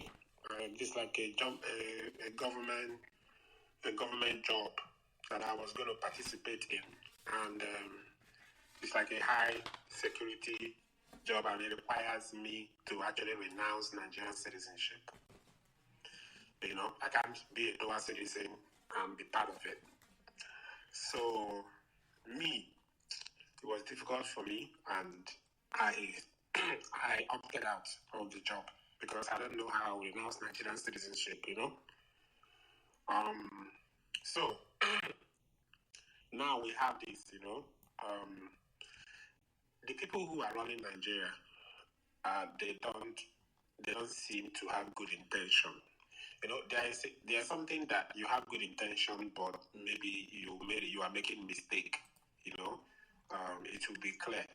But I don't think that they have good intention. It seems that everything they are doing is either, to corruptly enrich themselves or to target their enemies. If this was supposed to be for public office holders who must have stolen money, you could have just made it clear that all current and former public office holders should blah, blah, blah, blah, blah. That would be understandable. But use this sweeping thing about all Nigerians. Like somebody says, now in Nigeria, they put all these laws and everybody will be fine just going around. But the day they want to target you, they will pull it from their ass and use it to target you. Just like Cubana chief priest and Bobrisky was tried for spraying Naira, while everybody is spraying Naira. Even today, that is Sunday. If you go around in Nigeria, everybody, you see people spraying Naira, and you see police people guiding them, providing security. But all of a sudden, they decided to just go to two people, and the whole thing continues. So it's all a joke. Like others have said, if they become serious about this, a lot of people will renounce their Nigerian citizenship. Maybe we will go somewhere in Benin Republic, talk to Benin Republic government in Port Novo, and they will give us some acres of land there, and we will build a little city there. When we want to return to Africa, we'll just be there and be looking at you people in Nigeria. Because I understand already investments that you make in Nigeria. So this was 2014. I was in Nigeria. I was in Nigeria in 2014, and I had because I came for some funeral. At the funeral, I decided to leave some money in Nigeria. 2014, Nigeria was going in the upwards. We were optimistic, so I decided to leave some money, $4,000. Left two in dollars. I left two in naira. So I opened that. I left two in dollar, and then I opened another naira account. I changed $2,000 into that. As at that time, I think it was 240, if I can remember. So the thing would have been like 480,000. And I put it there in GT Bank. Apparently, GT Bank, with whatever they are supposed to do to give me online access, sign this document, upload this, upload that. I just get tired and I forget, and I just left them alone. That money, 480,000, is still there. You will know it is not even it's not even up to $500 now, but it was a cash of $2,000 that I put in. The one in dollars. What did they were taking the money like fees? Is that what happened? No. The one in naira is still there. 480,000. I'm talking about what it wants now. The value it is now. Oh, I see. Then the one in dollars, they've been taking fees from it. They've been taking fees. That money, the last time I checked, is like 1,400 and something. Because the last time I was in Nigeria, I tried to withdraw the money and close the account, but I couldn't be able to do that. I went to the bank, they were running me around, and it was the day before I leave, I just left. So this is just to say that me personally have decided that there is like putting investment in Nigeria and doing stuff like that is a waste. Okay, Okay, for instance, I bought a house in Lagos. This house, I used $130,000 to buy this house. As at that time, the 130,000 amounted to about 68 million. This should be which year? Maybe about 3 years ago. It amounted to 68 million. There is a friend of mine here. I was convincing him to buy. Let's get a house because I know the person that is developing the estate. So he wasn't ready with money. So I went ahead and I bought. Now, fast forward to today. Fast forward to earlier this year. That house has appreciated to 90 million, according to what they are telling me. And then this friend of mine now was ready to buy. And you know what happened? He used about $60,000 to buy the same property that I bought for 130,000. I don't know if you understand what I mean. Mm-hmm. So by the time he changed $60,000, and it was enough for him to pay for the same property. Yeah. So someone that the depreciation, someone will say my property appreciated from 68 million to 90 million. But if I had kept that 130,000 at my pillow today, I will use it to buy two. That is true. I see where you're coming from. Yeah. So this whole, I think like me, if I'm going to Nigeria now, I'm going with a visa. I'm going with a U.S. passport and a visa. I am not a Nigerian for now. I'm a Nigerian, but officially I do not want, especially with this idea of declare your money, whatever. I want to come as a tourist and go. Hopefully, at some point, we'll start getting to work together. But for now, I am just looking at them, let them do what they are doing. When Nigeria decides to work, we will all revert back. Okay?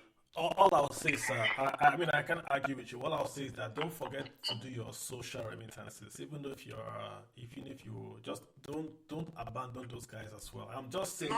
That one, as I'm talking to you, I'm building a house in my village, so I'm doing my thing. I do Christmas Christmas palliative every year. We are getting ready. So we used to give everybody one bag of rice. Can you imagine? Now you can't even afford to do that. Oh. We used to, my whole kindred, all the women in my kindred, I used to do one bag of rice. Sometimes they are up to 50. Now, how can you buy 50 bags of rice this time around? But it is what it is, I hear you, and you are saying this because you love Nigeria. You wouldn't come on and talk if you didn't care. So you are saying because you love. Many people are like you. Many people want to invest in a country and they don't like what they are seeing. You can't. This law is too sweeping. There's nothing wrong with the law per se. Like I said, it's not the first time this law has been passed. South Korea passed it. A few other countries are giving amnesty. Even the US, they give tax amnesty. But this law is sweeping. Trump did it. Trump did it, but it wasn't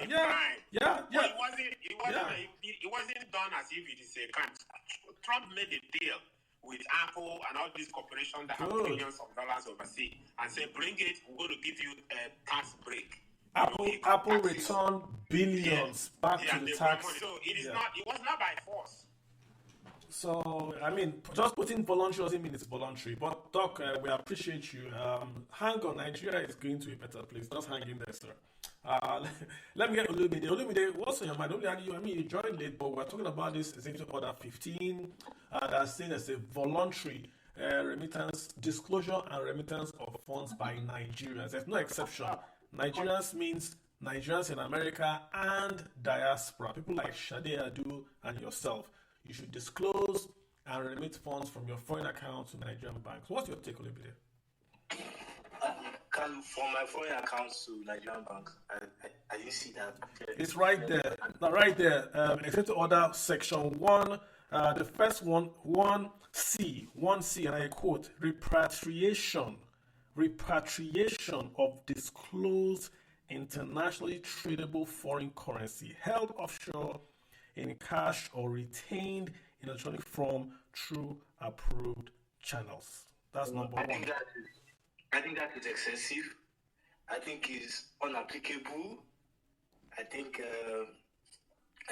it's just highlights the problem about this present administration. I got most of the points, but to be honest with you, I did not see that close. That's why I was really shocked when you spoke about it. Kalu, the major problem facing the Nigerian FX market is weak revenue. Purchasing capacity is at the lowest level ever recorded in modern history. And if you look at even remittance, it's not getting better. Ignore the fact that foreign exchange holdings is about $40 billion, 32 month high. But if you look at the net, based on JP Morgan, it's going to be single digit because Nigeria has a lot of commitment. And don't forget that we also have debt servicing obligations, which takes the cost of defense, education, agriculture, and health all together. So, probably, I think the government is desperate, but hurting your citizens abroad with your directive is not applicable. Now, I'll tell you what the Swiss and the Americans were able to do, because I noticed that European banks, particularly banks in France, Switzerland, UK, they don't like to open banks for American citizens. And the reason is because Americans, their tax compliance and the way they get information, Americans they pay tax wherever they are, regardless of where you're working. So if you're in France and you're an American, you're going to pay tax. So these banks are careful. So what this is going to mean is that the fact that even being in Nigeria, you have to go through a enormous process to open a bank. Now, with that directive, foreign banks might be a bit skeptical. So it's not net positive. Then also you are pushing Nigerians that don't even have double nationality or don't want to disown their nationality to the extreme, because what it means is that those that default will get penalty or no incentive for not obeying that law. So I think there are better ways they can do these things, Kalu. I don't see it working because there is no how the Nigerian financial system can capture foreign exchange exposure of the average Nigerian. They're correct. And they're not just taking this. They are saying it's voluntary. But if it's voluntary, why are you putting it in? Okay. Why? If it's voluntary, then it should not. It should be an incentive. So let me give an example. Exactly. So, let me give an example. So the French, for example, they know that a lot of people don't want to pay tax. People naturally don't want to pay tax. But when you file your taxes, you get incentives, you get certain things, you get house aid, you get car for welfare. So there's a social contract between there's a social contract between the citizen and the government. What the problem is in Nigeria is that there's no social contract between the citizen and the government. The trust is at an all-time low. And I think the president and the economic team have forgotten that. You see, one of the generosity of Ngozi Iweala is not because she's a brilliant person or a competent or a professional or well-read person. No. She had the ability to understand that you have to build a trust contract between the populace and the people you are governing. Because, see, Carl, the law itself is not harmful. What the government is trying to do is encourage Nigerians to bring in funds. But you don't do things this way. You don't do this way. What you should have done, like every right-sense business community will do in each country, is that you speak to your business elite. Look at Moneypoint, for example. Moneypoint has data on high net worth businesses and Nigerians. Piggyvest, banks, have a forum.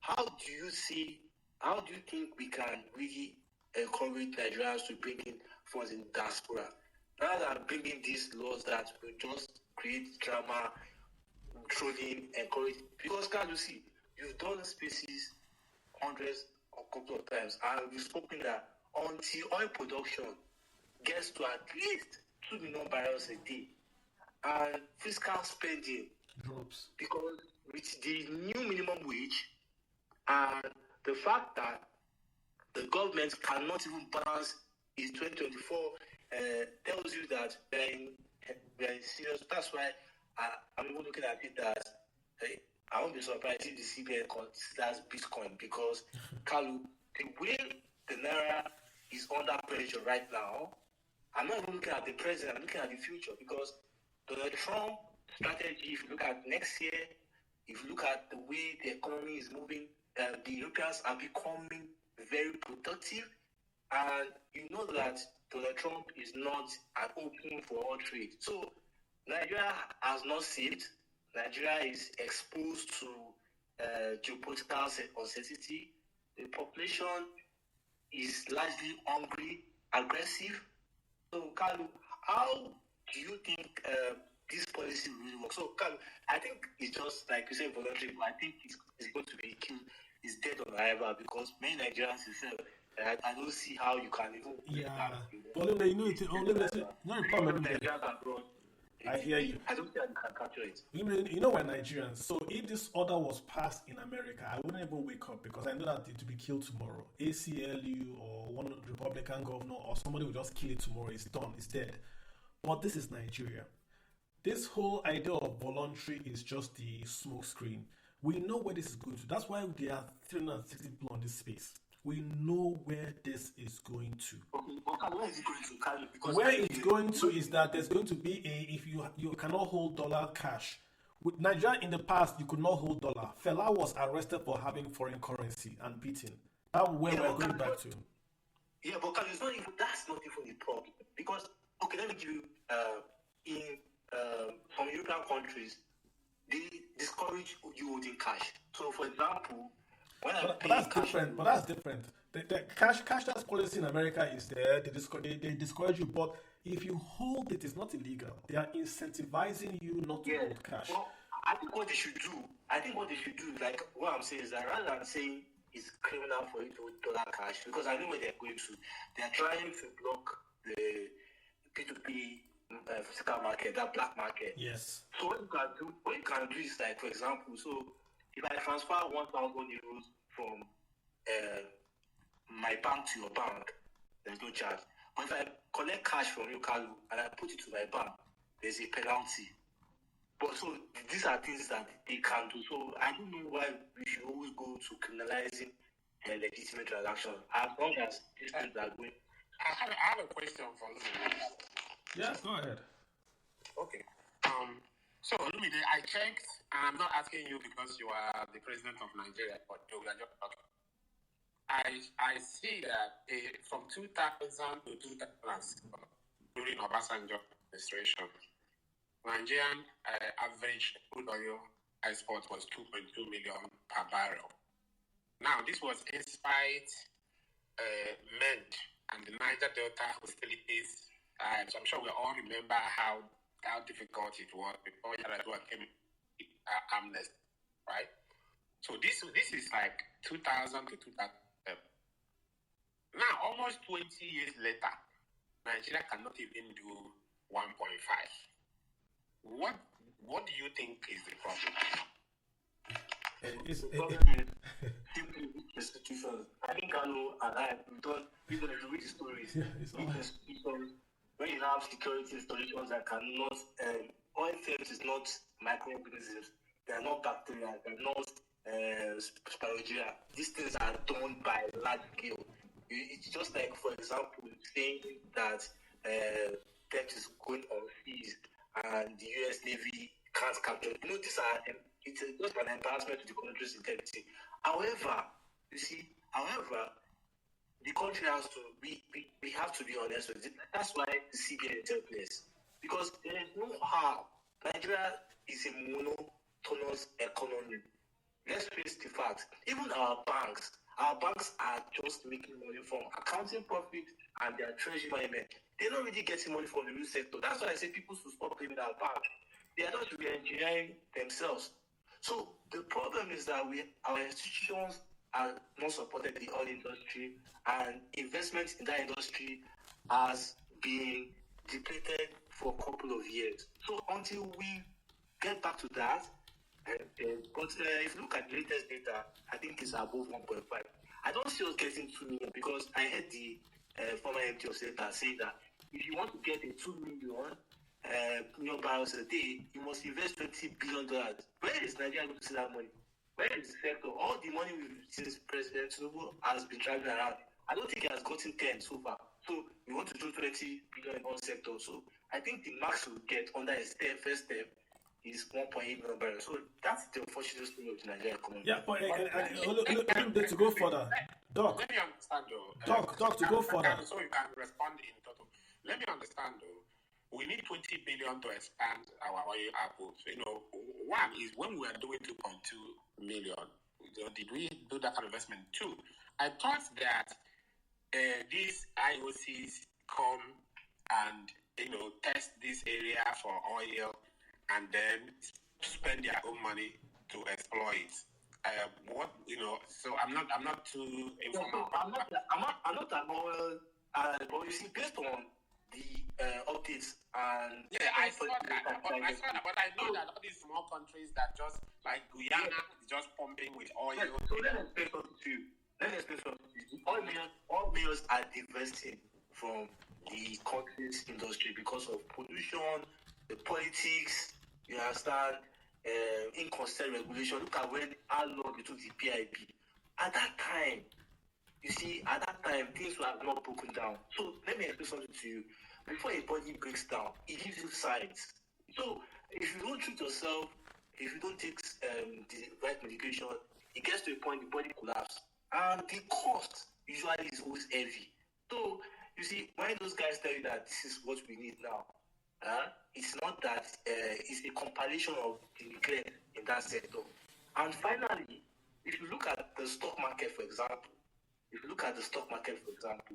it already tells you how bad the oil sector is. So, my brother, I'll tell you the truth. We don't need to go back and forth. The reality is that for Nigeria to get things right, it has to start by cutting its expenses. We cannot support the present political system and the type of fiscal spend the government is addicted to. Simple. When we start that, then the painful reform, because see, we have to accept that we have to cut. Look at what America is talking on, cutting expenses. And America is a country that their tax revenue system makes at least $5 trillion a year. I see the country looks like they are saying they are broke. Nigeria cannot make $5 billion. Our FRS, and if you look at that, is the highest generating machine in Nigeria. Because every country, the tax is their highest revenue. So, let me allow Carlo to speak, but the reality is that the Nigerian economy is facing an unrealistic fiscal team that thinks that we can only get through out of this trouble by debt. We are debt. We look at the year it almost comes to an end. We collected another 2 billion. For what, for heaven's sake? For what? And look at World Bank complained that there was a shortfall of $32 million in water projects.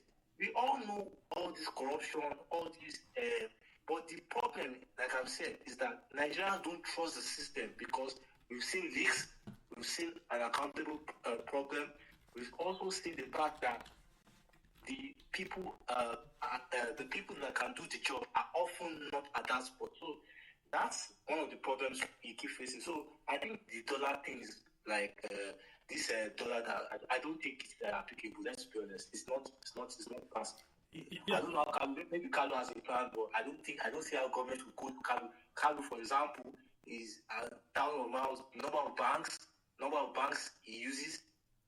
We have 3 million Nigerians like that in France, UK, different countries. How are you going to monitor? If you say it's even voluntary, and you say it's voluntary, the way there's no incentive for them to want to do their money because just like somebody compare our charges, anytime I make $1 charge on my card, I'm charged about $2. That is. So I was telling a friend that sometimes I do like if I use my dollar card for just eating in the restaurant for 6-7 times, that's about $15. It's much cheaper than my French maintenance charge that I pay €6 a month. So you can see it's even more expensive for me to put my dollar in the Nigerian bank right now when I'm using the card. So government has to give. If the government is okay, if you keep a certain amount of money, like the $10,000 in your bank account, you get a 3 to 5% interest rate. Okay, that makes a lot of sense. Okay, I can now consider. Okay, yes. Okay, even with the charges, I can get it, but there's no premium. I'm guessing, so I don't see it. I don't see it come. To be honest with you, maybe they have other strategy. Yeah. I mean, Doc, when in 1999 we moved back to democracy, Obasanjo came in with a lot of policy changes, a lot. And one of the policy changes then that was passed by Rilwan Lukman was this petroleum industry bill back then. There was a lot of money coming to Nigeria to invest in the oil and gas. We were able to move, we paid off our debt. We were able to move oil output 2.2, about 2.25 or so million barrels per day. People were investing because the laws then was really that we were going to pass PIB or we were attracting investment. Money was flowing to Nigeria. Things started to happen. PIB entered voicemail. Then we went back into the morasses of the Niger Delta. People came, Avengers, MEND. All those guys came, blew up stuff, and they haven't been replaced. If you plot the oil contribution to GDP in Nigeria, it's been negative for a long while. As a matter of fact, one of the things that Tinubu has done, that you can say has done well for Nigeria, is that under Tinubu, the contribution of oil GDP to Nigeria has actually gone positive. I think all through Buhari's tenure was negative. So Nigeria the contribution of crude oil to our economy was negative. I think either not throughout or a large part of Buhari's administration. But Tinubu actually made it now positive. So we've had no investment in the oil and gas sector. Remember this guy was saying, the former Minister of Petroleum from Exxon, and the guy that came from Exxon, he was saying that we lost some billions, some crazy amount of billions because we didn't pass PIB. So all those rigs, if you have a rig in Nigeria, you just can't move it from Nigeria to another country. If that rig has come to Nigeria for a job and there's no job, it moves away. To bring that rig back, there has to be an investment decision made at the highest quarters in Exxon or Chevron to say, we're going to invest in Nigeria. So we're going to then deploy these rigs and people. But what has been the situation? The oil majors are living onshore Nigeria. That's investments living. So if you're living onshore Nigeria and there's this huge field in Guyana, there's huge fields in Mozambique, why are you risking yourself in Nigeria when you can go to Guyana and get oil which is just near the US? Saudi is pumping out oil. They've got tankers waiting at the shore for you to buy from. Saudis are buying fields in the US as well, retail fields. So Nigeria has not invested in our reserves. Because we haven't invested, output cannot rise. So the right that we're going from 1.5 to 1.8 is just to unlock what we shut down ourselves. Because of the oil theft, Nigeria shut down pipes. So we went from, say, 1.9 to nearly 700 because we shut it down ourselves. And the minister said 700,000 barrels per day was shut down. Not that it was stolen, it was just piped was shut. What they are doing now is they are allowing oil to then flow again. So we're now going to recoup what we had before there was stealing. They're still stealing, but we're really stealing a bit. Where would hit the brick wall is when we have now reopened all those pipes that we shut down because of oil theft. When we reopen all those pipes, we cannot get new supply. When was the last time you heard about a huge oil find in Nigeria? Apart from not the oil find, but the investment. After Egina, the last massive one, which other oil field have you heard that Nigeria has found in Nigeria again? Which other one have you heard? And if you have reserves, you don't develop them. It's oil in the ground. You can't take bucket and fetch them. So in fact, we have reserves, but no investment to bring them out. They're shale. Trump is back. So they are going to go to the Permian Basin in Texas and do shale. They're going to go to Guyana. They're going to go to all these countries allowing them to do just drilling. And not Nigeria, where we are taxing them. They can't work onshore because it's not safe. So it's that whole thing of Nigeria is not really set up for business. That's just the sad, cold irony. If you don't get your oil output to 2 million barrels per day, you're wasting your time with naira being strong. It's not going to go anywhere. We've got to get oil at least 2 million barrels. Then non-oil can then support. remittances can of course be supporting. But with this policy you are trying to say is voluntary, you are scaring people away. Everyone seeing this is complaining. Before I did this order has been out since. I didn't bring this out. I've asked questions. They will tell you, oh, it's voluntary. Oh, but we know Nigeria. You can't bring out something like this and say we should just ignore it. It's an EO. Oh, we are targeting a politician. It doesn't work that way. This is interpreted as if you are putting your eyes on DOM accounts. You're already saying holding dollar is illegal. It's not the right way to. Maybe the idea is sound, but they haven't communicated it properly. And that's what they are getting in terms of feedback. And I hope they're taking feedback. If you say we're attacking the government, okay, then this thing will go and someone is already saying it's not going to bring money back to Nigeria because of this policy. That's what you're going to get. And many people are going to say the same thing, but will not say it on Twitter. They'll just quietly just pull back. So you've got to communicate properly to Nigerians. You can't tell Nigerians, take your money in America, bring to Nigerian bank. Oh, it's voluntary. Don't worry. Who are you talking to? Voluntary? Really? Come on, man. Let's get Hey Y. Yeah, thank you. Good evening, everybody. How are you doing? Fine, thank you very much. Thanks. Yep. Thank you for this beautiful topic. A lot of people are not even looking at this direction. Like everyone has said, I think the government is making it very wrong, like they always do. Some 2-3 people just sit down in the office, design the policy, they won't look into the full details and just straight out to the open. A lot of times they will allow for the public debate before they now begin to readjust the policy and see how they can fit into the society. But I think just this document is not sufficient enough to also give a full detail of the policy they're trying to drive out. I think they should be more robust so that we can actually study it in details to know what's really they want to achieve. However, I also know that like some of my business people that I do business with, I realized that in India, once you pay them, if I pay them, maybe I give them cash. Maybe I travel to India and I give them cash in dollars. They don't like to collect cash. I'm going to collect the dollars. They have to register it. So I have to sign something there, even in the office. So, and they tell me that it's illegal for them. Anybody can open a DOM account in India except they're doing business.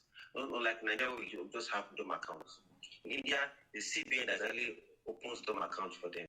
So if you're not doing business and you don't have anything to do with forex, you don't have the right to keep holding dollars or foreign currency. And I also think that should be the way to go because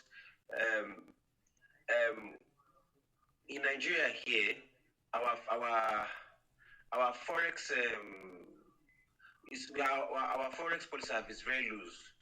That's why even governors will get the allocation and go and convert it into foreign currency. I think that's very, very wrong and that's very criminal actually. So both ways, I think it's not really a bad thing for people to, because if you are doing business, and I also don't know who they are targeting, is it the ordinary Nigerians or the business people? For instance, people in Nigeria are remitting, if you look at business in Nigeria that are not Nigerians, maybe foreigners in Nigeria, they remit their monies to outside countries. And that's why a lot of time you realize that it's the federal government, the CBN is finding it difficult to remit all the monies back to where they come from. And if you look at even expatriates that come to Nigeria here, they don't keep all their money in Nigeria here. The bulk of their money goes back to the country they come from. So if you look at it from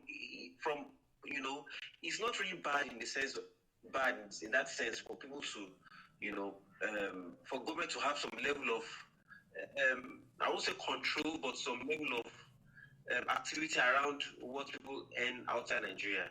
But I also think, it's not like when people come to Nigeria to do business, so their country supports them. They probably get some facilities from the bank in India or in China, or the government is funding some businesses. So there has to be a checklist through all the process of how to do the business. So for me, I think we need some more clarity on this policy. That's what I think. I think well said. Yeah. Well said. I mean, I totally agree. This is the point again we're making. This policy is 3 pages.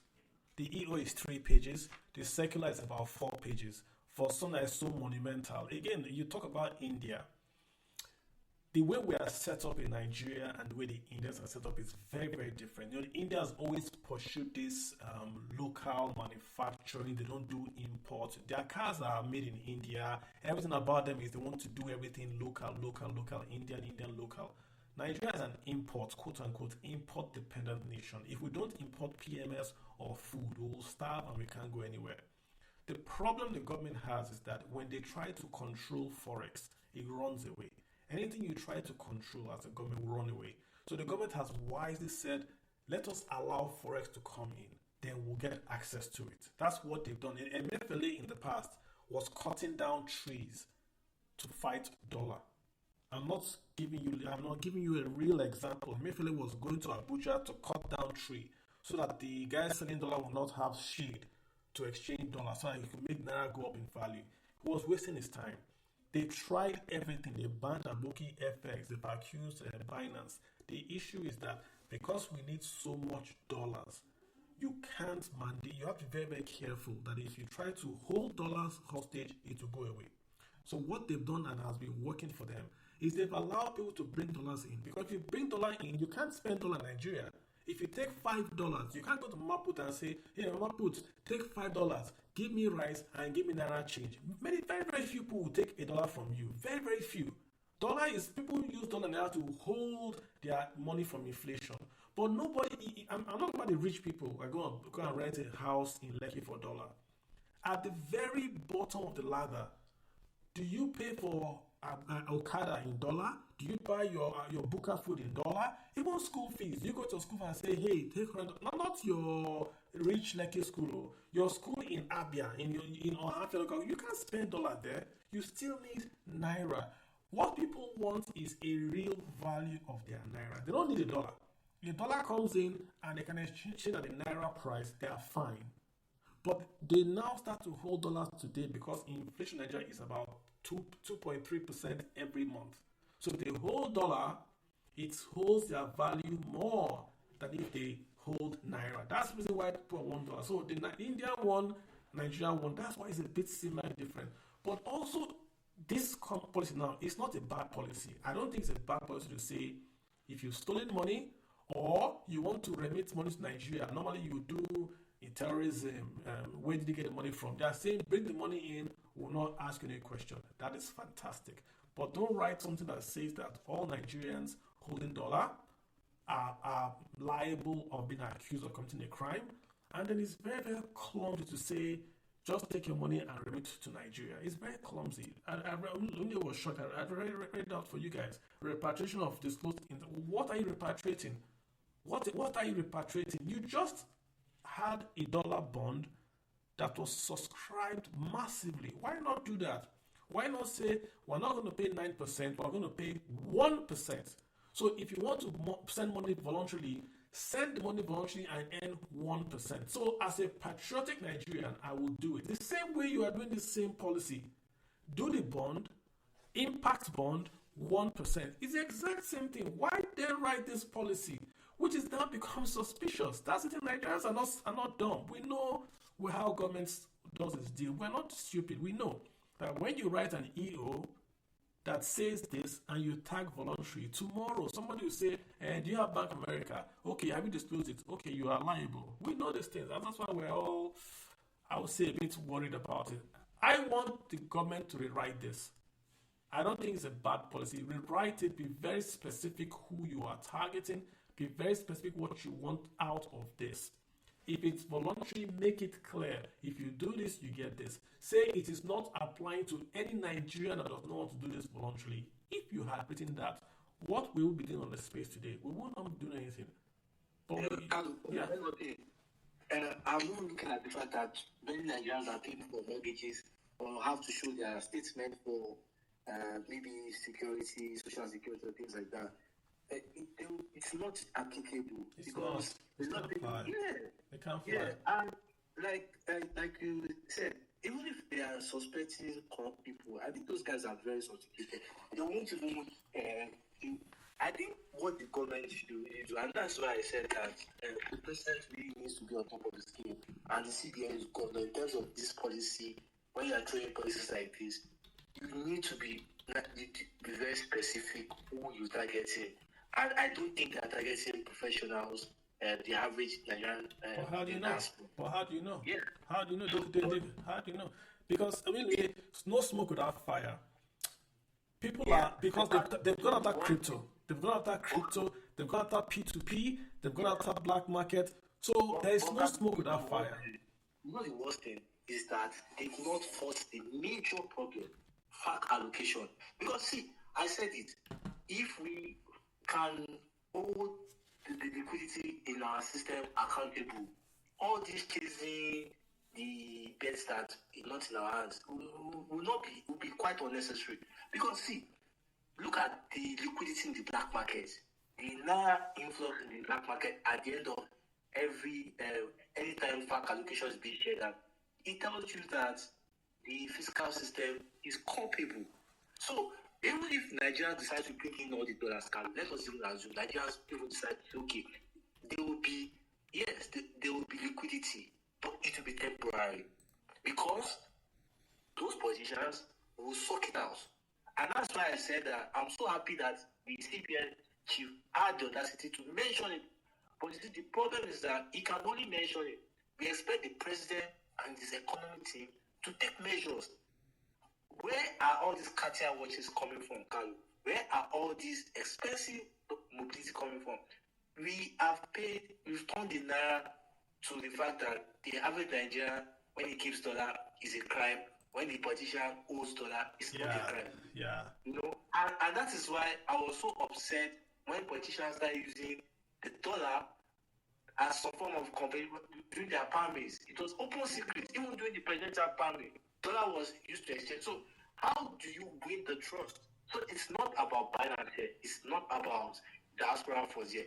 The problem is that the political class itself has a lot of work to do within the system. People and don't the trust CBN them. cannot do that. People don't trust them. I mean, it's right here. It says voluntary. I see it right here. Let me even read this. There's no voluntary on the title. The title says disclosure, depositing, repatriation, and investment of eligible foreign exchange assets and related matters. So where does voluntary come in? Let me see where voluntary comes in. Voluntary comes in on the EO itself. There is no voluntary on the title. I'm just trying to look for where voluntary comes in first of all. So you see currency voluntary disclosure. So you see at the number one, it comes in at the number 1 point, but the title itself does not have voluntary. But when they now go in, they now say may establish foreign currency voluntary disclosure. So they put voluntary in the text, but not the headline. Look at the fintechs. Many of them don't have accounts in Nigeria. Oh. Fintech. They open in US, even Delaware. Yeah, many of them don't have. You see, there's so much problems. But we've asked this question before. I've asked this question, but when they would say a Nigerian fintech has raised billions as Series A, Series B, I asked that question: is the money in Nigeria? Because most of the funds are not. Yeah, it's in the US. So if now that fintech is not going to, will they voluntarily? So again, let's go forward. If by October 19th nobody voluntarily declares, will they now say, okay, we tried, there was no voluntary disclosure, we've closed the circular and the EO down? Is that what will happen? Is that what people believe, that by January 19th they will now say, okay, we've tried it didn't work, well, let's move on? You know it's not going to happen like that now. You guys know that. All right. Yeah, but maybe they are trying to win. Maybe they are trying to weigh how much Nigerians have in diaspora. They are trying to see, they're trying to do. I think the concept is that we want to know the earning capacity of because they know that they can. Well, I hear you, but they get the remittances figures from CBN. They also get the P2P from CBN. They know, they have an idea. So they know that because P2P has killed them. CBN has lost remittance to USDT. But would you use this to? Would you use a voluntary disclosure to determine what Nigerians earn? Is that how you would go about it? To say, to put all these words and say remit, like the example I've given, Shade Adu, according to the law, Shade Adu might be in contravention of the law. Shade Adu, because of the way this is written. It doesn't make any sense. She's Nigerian. She's diaspora. Oh, sorry, Carlo. Sorry, Carlo. What do they do with the information they know? They will tax you. It's a slippery slope. They will tax you. So that's the point. At the end of the day, we all know where they are trying to get to. So let them just get on with it and make us know what they are trying to do. You can't tax if, for example, earnings Nigerians earn abroad is not taxed, right? True. So except to Americans, that's American. So but you are saying that they want to know. If they know, then they can go back and then write out a tax. They can't write a tax because they don't know. So if they use this information to get, okay, Norway has sent $1, and China has sent $2, then okay, we're going to tax Norway like this. We're going to get. It's a bad way to get data. That's my point. It's a bad way to get data. You don't say you want to get data. I don't get it. I think they are just. I think it's not something we should not worry about. Wow, I don't think so. I know Nigeria very well. I don't think so. I mean, when they went after Aboki FX, eventually went after Binance. There is always a trend. We all know they want the money, but they are going about it the wrong way. The dollar bond, remember 2 years ago I said you are going to have ATMs in Nigeria issuing dollar. I said we're going to issue dollar bond. I said it on Twitter. It happened because they need the dollar. This is the way you get the dollar. They've done it. We're not trying to be soothsayers. We know what they want to do, but this is not a good way to do it. If you want to get money, then get money through the dollar bond, which they have done. If you want to get disclosure of voluntary remittances, do that. Like I said, South Korea did this and it worked for them. You don't mix the two. You don't say if you're a Nigerian diaspora, they say if you're a Nigerian diaspora, you can voluntarily take your money and repatriate it. What is that? It's clumsy language, It allows itself to be misrepresented. Again, I saw this circular a long time ago. I thought they would revise it. I'm doing this space because they haven't revised it. The way it stands, the way it's written, it's a negative. The language can be misconstrued. Look at the headline that I just put on Twitter now. The newspaper says Nigerians have 7 months to bank their dollar. The headline is wrong. It says Forex crisis. Federal government of Nigeria gives Nigerians 9 months to deposit dollar in banks. The headline is wrong, but you can't blame these guys. This is Daily Post. You can't blame them because what they are reading allows them to put that sort of headlines. So if you are in Australia and you see people saying you have 9 months to deposit dollars in your bank, what do you then do? Perception is very, very real. That's why companies have brand managers. You don't just say, just take it as you see it. Grapevine is a veritable of communication. You've got to manage the communication. Look, how many times we said they have to employ someone that knows about about economics in the media team. How many times have we said this? How many times? Yeah. Look at the president has almost 14 media guys. Not one media guy there is for money.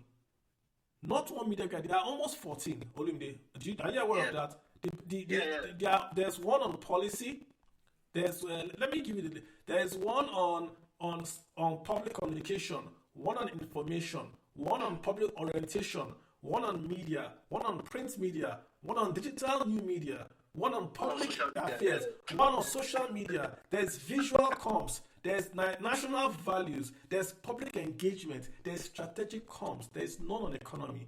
And that's why they're in trouble. The other day, Bayo posted something that says, we're getting 30 billion. When they press him, he says, it's a commitment. How can you say you are getting a commitment of 30 billion? And you are the presidential spokesman. The president went on air and said that he has received 30 billion. October 1 statement. Yeah. On air. Yeah, that's he has gotten 30 billion. Then he wants to borrow 30 billion again, but he has already gotten 30 billion. And Bloomberg will pick that. That is data. That is data. The president of Nigeria has said it. But the president of Nigeria is saying it because his advisors told him when we press them, it's commitment. It is a commitment. Why is the president saying it on a National Day address? Let's get people in here. Yeah. Let's get El Grandson. El Grandson, hop in here. Let's hear some other folks. Maybe that way. El Grandson, you on the floor. Go ahead. El Grandson going once. Let's get Tall Nero. Tall Nero. How you doing, sir? Tall Nero, you're on the floor. Your hand is up. Go ahead and speak. If you request to speak, be available. Tall Nero, yeah, go ahead. Go for it.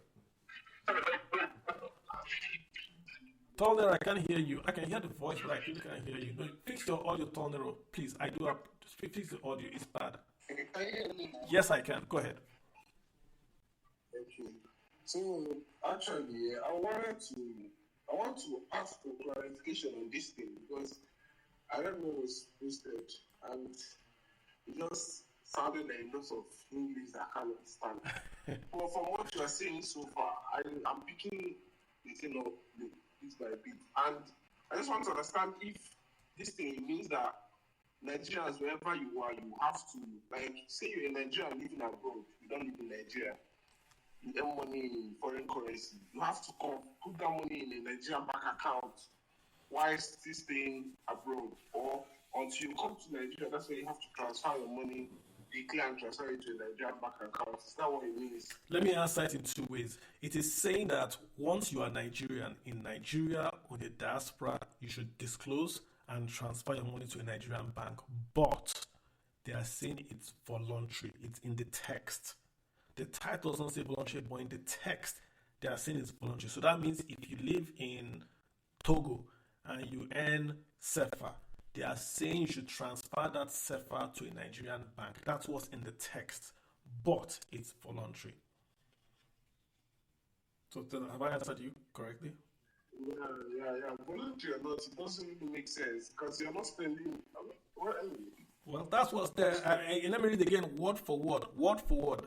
Repatriation of disclosed internationally tradable foreign currency held offshore in cash or retained in electronic form through approved channels. So that's repatriation. That means if you live abroad, you repatriate. If you live in Nigeria, it says you deposit disclosed international tradable foreign currency held in cash or retained in electronic form within Nigeria. So both within Nigeria and the diaspora, this law is saying that you should remit, but it's voluntary. Okay, Carlo, thank you for that. Another question I want to ask is this. It's outside this topic here, because can you buy a treasury of another country? Like, say I'm in Nigeria, I'm living in Nigeria. Can I buy like treasury in Canada or Egypt, any of this country? Yeah, you can. You can. Now you can. Most of those apps they have all those. I think there are 3 resident in Nigeria. I think there's Cowrywise. There's what's the name? Rise has now bought Shaka. So there's Cowrywise, there's Bamboo. If you go into those apps, if you look for fixed income, you can see fixed income treasury bills or bonds issued by the central banks of other countries, and you can buy them. You can also buy ETFs. There's an ETF called BND. BND would give you exposure to the bonds issued in America only. If you buy, I believe it's XBND, you can get bonds issued outside America. So it's possible to buy those bonds. But remember, you are buying secondary market, which means somebody has bought them and you're simply buying from that person. And you are buying to which say diversify or to earn foreign currency. Yes, you can buy them. Yeah, there are banks like Standard Chartered, Stanbic, GTB. They have they offer such exposure. That's if it's a big boy. If you're a big boy, you can buy direct. I think in Nigeria, if you have $200,000, you can buy Euro bonds directly on it, or even other ones. But if you are just a local, you just don't buy. You can actually buy the money market fund that gives you exposure to. I think Optimus is an ETF that. Not ETF, Optimus. Optimus allows you, I think IBTC, if you allow you to invest, so you can get that, yeah. Remember, don't look at the coupon. Remember, look at the yield to maturity. When you buy a bond, right, you are comparing the yield to maturity, not the coupon. People make that mistake. You see 10% coupon, you're not going to get 10%. They will pay you 10%, but your actual yield is the yield to maturity. So when you want to buy, make sure you look at that yield to maturity. Don't look at the coupon and go to sleep, yeah? All right, man. TechSoft, what's your mind? TechSoft, you got the floor. Hi, Carlo. Yeah. Hey, what's up, man? Yeah, hi. Yeah, the issue of this dollar thing is It's scattering your something head. that, yeah, it's something that it's quite very funny. Like for me now, as an example, I work in a couple of companies where I earn in foreign currency. So I used to use my GT dollar account, but man, the charges are so insane. Most times, probably I'm doing maybe $2,000 transfer, probably let's say 1,000 or 2,000. GT Bank is taking a $15 from my account, or let's say $20 from my account, just for within GT to GT. You're charging them about, if I transfer money from my account, either in pounds, I'm not being charged for any whatever. I mean, it's kind of very funny. Because of that, I was so pissed off with their charges. I had to change because I was told that I could use any account from my salary account. I had to just quickly change the account from Nigeria, and I'm using a foreign account because it pays me better. And yeah, secondly, I've been to some African countries for some Go Live projects. Here we are paid per diem in foreign currencies. You discover that, let's say, for the last time I went to Gambia, Gambia allow dual currencies. You could use their dalasi and with dollar, you use dollar and dollars. It's quite common that you have a lot of foreigners, and I think it's quite stable. The difference is not that much when it comes to the inflation in Gambia. Is not that much. Even the fact that they have dollar in circulation, it's quite common. Dollar is not something you find difficult to see in Gambia. But the economy is quite stable, quite peaceful, and things go quite smooth. In fact, they were even telling me then that I could always open a dollar account or a dollar C account. They are happy to open for me. But in Nigeria, the inflation is just, it's quite very strange. Like, it keeps on going, and as you explained, you're absolutely correct. I try as much as possible not to keep my money in naira. The moment I have any small side hustle where they pay me in dollar, in naira, I quickly find a way to convert back to dollar, so just to be able to beat exchange rate. So the entire Nigerian monetary policy and how things are done, it's quite very funny because nobody wants to really lose money. And a lot of people have lost faith in keeping their money now. When I was in Gambia, even when I traveled to Ghana, it's quite very okay. I can keep up Ghana that I could always change the money back. You understand? So some of my colleagues that traveled to India, they are very okay keeping their money in the Indian currency. When they were leaving, the bank quickly converted the money for them to dollar for them to leave out. But nothing depreciated. They still had their money back. But in Nigeria, if you don't leave your money just few weeks before you know, the value has gone up, has depreciated, and it's not really encouraging at all as someone who earns in foreign currency. Yeah, I mean, I hear you. So, I mean, Gambia, if you don't know, Gambia has one of the strongest currencies in Africa. I think their currency was almost as strong as the dollar. So they don't even need dollar in Gambia. They actually need their own local currency. It's actually strong, or very, very strong, because they have a lot of remittances. In terms of per proportion, Gambians sent more dollars home than Nigerians. We send more volume. So we send about 25 billion. They might send 1 billion, but that 1 billion is a higher percentage of their economy than Nigeria. So they do more than us. If you take it by proportion, that's Gambia. So great country. They've discovered how to make money from tourism. No other sector creates jobs like tourism, because tourism doesn't need any setup. You don't need any startup capital.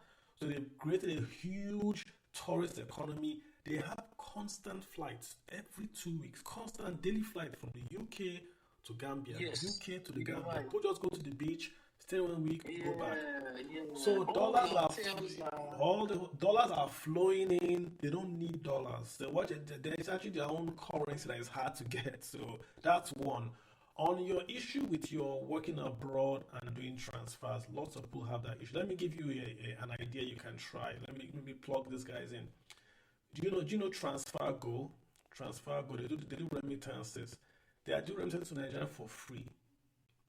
So if you don't have an account there, you might want to consider doing. Just Google transfergo.com, set up an account. The same thing is same setup that other guys use, but I think they do transfers to Nigeria for free. I don't know how long they will do it for, but if it's for free, you have some funds you want to send over. It's something you can take advantage of and just send the money now and pay nothing for now at least.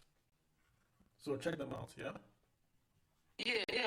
As I said, we are adopting I will be using the foreign accounts for salary. Then probably if I need some naira, I can patronize some of these as you mentioned, TransferGo.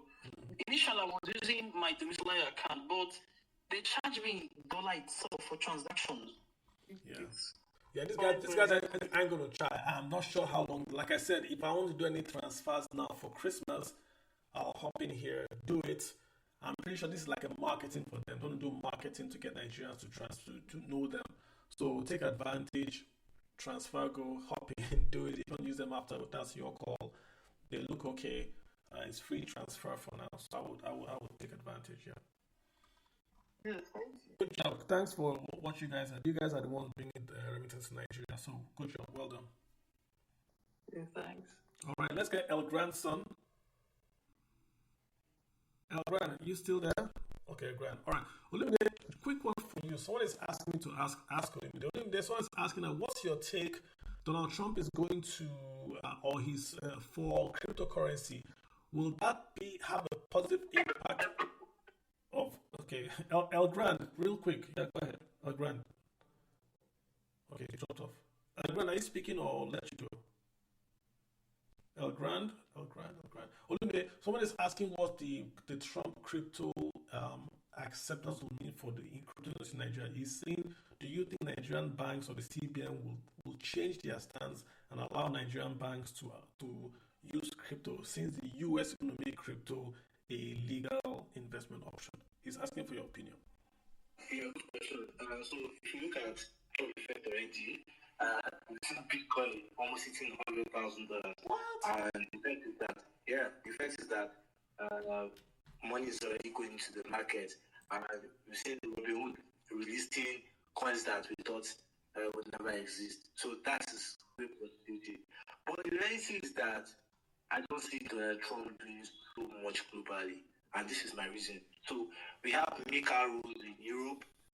The Chinese are still conservative towards crypto markets. In Africa, South Africa, Nigeria have a quite aggressive because of their currency and the fragility in the financial market. However, it's possible in future that we see partnerships along the technology. Recall that there was a time we had a kind of relationship with XRP, that which has a relationship with Interstellar, a Nigerian managed blockchain company. So yeah, it's possible. But to be honest with you, the body language of the NSA, the presidency, and recent court order that seized USDT of Nigerian businesses because they were not registered tells you that there's still a long road to pull. So my take is that I think this approach should be taken cautiously, but Trump's effect definitely is being felt across the space. But in Nigeria, to be honest with you, I don't see much changing except the president and his economic team. They already see crypto as a threat to the naira. That's the tag they have in traditional finance. And if you notice, banks are still, despite the fact that there was a kind of official directive that banks should deal with crypto entities registered under SEC crypto. We've not really seen that. I've not seen Nigerians comfortably linking their bank accounts to P2P So that fear, that caution is still there. So I think it's still the status quo. But if I get the Bitcoin itself, I make money. But you're saying that if I try to get it through nothing will change on the Nigerian bank regulatory side, but crypto itself will still make money for me. I say big Bitcoin. I mean, just want to be clear. I don't understand what you mean. Like Bitcoin is going up in price, so if I buy Bitcoin, I make money. But in terms of the regulatory allowances in Nigeria to allow banks maybe trade on Bitcoin, that's not going to change in near term. That's what you're saying. So you know, when Nigerians are the problem I have with the crypto community in Africa is that Nigerians are buying crypto at a premium. So let me give you an example. When Nigerians buy crypto at a rate, okay, they move their money through cheaper cash. Cheaper cash takes an exchange rate even higher than the black market. Like say, let's say 1,900.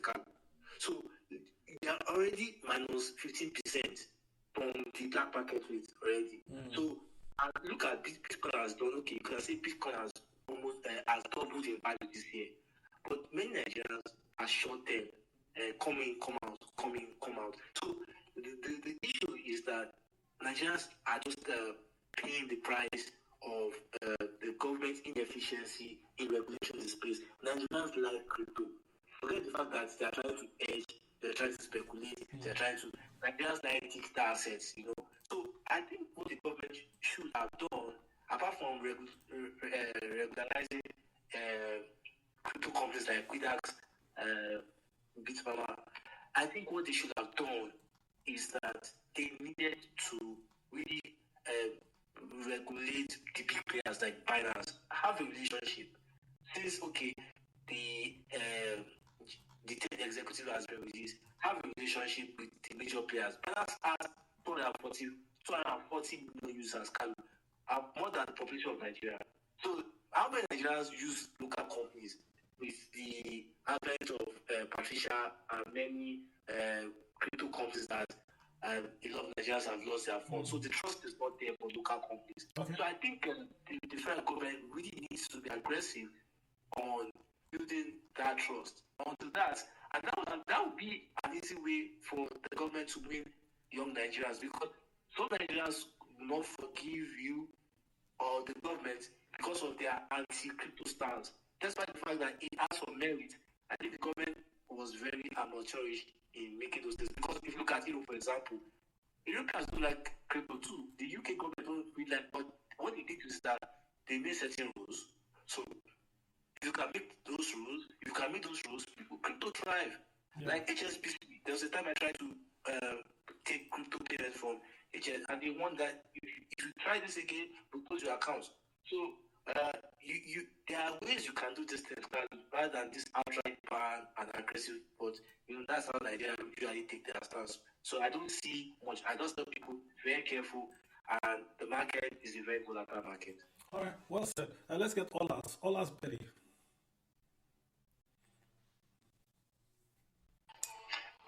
Thank you very much. How you doing? Can you hear me? Yes, I can. Go ahead, sir. Yeah. Thank you very much. I just have a question for Lude, because I know that he's always been one of those people that I follow anytime he's talking and this or that. So every year you usually do something for us. We that still like learning from him. You usually drop something for us that for against the planning year, as in early year, that we can invest on so investment. I know this is not the time, this is not the avenue for us to discuss that, but I know you can still do that for us by giving us stock that we can invest in Nigeria and also in US. I think he always do that for us. So I just want him to just do that for us today. If he has anyone that can do maybe $1 million for this also stuff at the same time at the start of the year. Yeah. Just for time, I think I was only thinking of people like Carly and Nigerians that work in financial firms abroad, like Bank of America, something has already, and the reason is because I want those people that are exposed in those markets to bring out what they see next year, because for me, I'm skeptical about next year, and there's so many reasons. The market has run too fast. The crypto market has run too fast. The US stock market has run too fast. I think cooling might take place, but I might be wrong. So I want people like Alan, different provision around the world, that would be late in the year. But my final take is that if you look at the stock market, the Nigerian stock market, all the banks, from FCMB to Sterling to all the banks, impressively did well, despite the windfall tax and food inflation that has eroded disposable income. So what does this tell you? That opportunities sometimes come from unexpected places, but you have to be well positioned. And that's why you really have to put your heads down. But trust me, I think at the end of the year, I'll try and gather those guests and we'll talk about it. Fantastic. Okay, thank you very much. Thanks a lot. Okay, guys, let's sort of wind down this. But I think we've achieved the aim today, which was to talk around this policy that Nigeria is trying to. Should we say is this a policy? Yeah, we can call it a policy. Nigeria is trying to voluntarily attract remittances to Nigeria using this EO and of course the CBN circular that says you can disclose, you can deposit and repatriate your eligible foreign currencies back to Nigeria. The point we are making is that we understand that the government and any government wants remittance flows to come back to the nation. More remittances means the local currency is stronger. It means the economy is stronger. So it's fine that they want to do this. But we have issues with the language that is being used, especially in the EO. It's talking about it's voluntary, but you as a foreigner, you as a Nigerian, locally and in diaspora, should take your funds and remit back to Nigeria. It makes no sense. It's written very, very clumsily, and the impression it gives to the lay observer is that the government wants access to your dollars. That can't be good for a country that is seeking the confidence to attract currencies back into the nation. Nigeria, just a few months ago, did a dollar bond, the very, very first dollar bond ever in her history. And that dollar bond was subscribed. If you look at the guidelines they gave, you had to have had that dollars in Nigeria or in a bank account that was traceable. And this was oversubscribed, which tells you that many Nigerians have dollars in Nigeria and are comfortable with giving the government their dollars, not naira, their dollars, for 9%. So all the government has to do is to continue that track, maybe reduce the interest rate so it's cheaper for the government to pay back the debt, but not to issue a very, very vague circular or EO that seems to suggest that holding foreign currency outside the banking system is illegal and should be transferred to a Nigerian bank. That's how it seems to suggest. And simply putting voluntary in front of the circular doesn't change the tone, intention, or how it will be perceived by the Nigerian public. I think it's like telling your child, when your wife tells you, go out now, she has said go out now, but did you go out? So her tone indicates to you that you can have said go out, but if you dare step out, you're in trouble. Same thing here. We need to have our ducks lined up together. The government is blessed with having the largest diaspora of any nation in Africa abroad. It's blessed with having a diaspora that's already doing about 25 billion, whether it's legal, illegal, whether it is formal, informal, minimum 25 billion. That means that if you simply go back to this diaspora with the way that they can remit money to Nigeria for free, no questions asked, you can take that remittance to 50 billion. So it's simply saying, whatever you are doing, do more. Even if you say Nigeria will pay the penalty or will pay your transfer fees, you can increase your remittances by even 2 or 3%. And that's material because come back in dollars. Those are easy, low-hanging fruit for Nigeria to chase. Not this kind of circular. Nigeria can chase those down and get the monies into the country and avoid looking like they are trying to expropriate the savings and income of folks because they are Nigerians. That's our take today. Olumide, you want to give a closing and then we'll take it from there?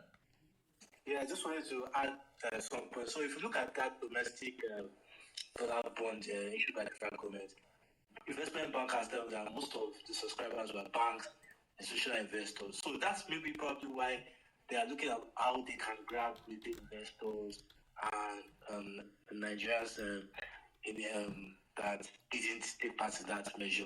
Also, let's be honest, if the crypto market was not in existence, maybe Nigeria by now would be eating 50 billion remittance per annum, possibly.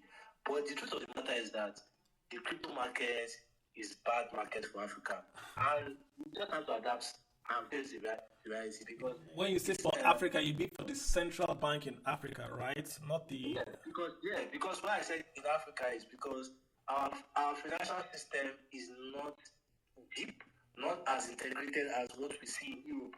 Many Europeans don't see the need for stable coin.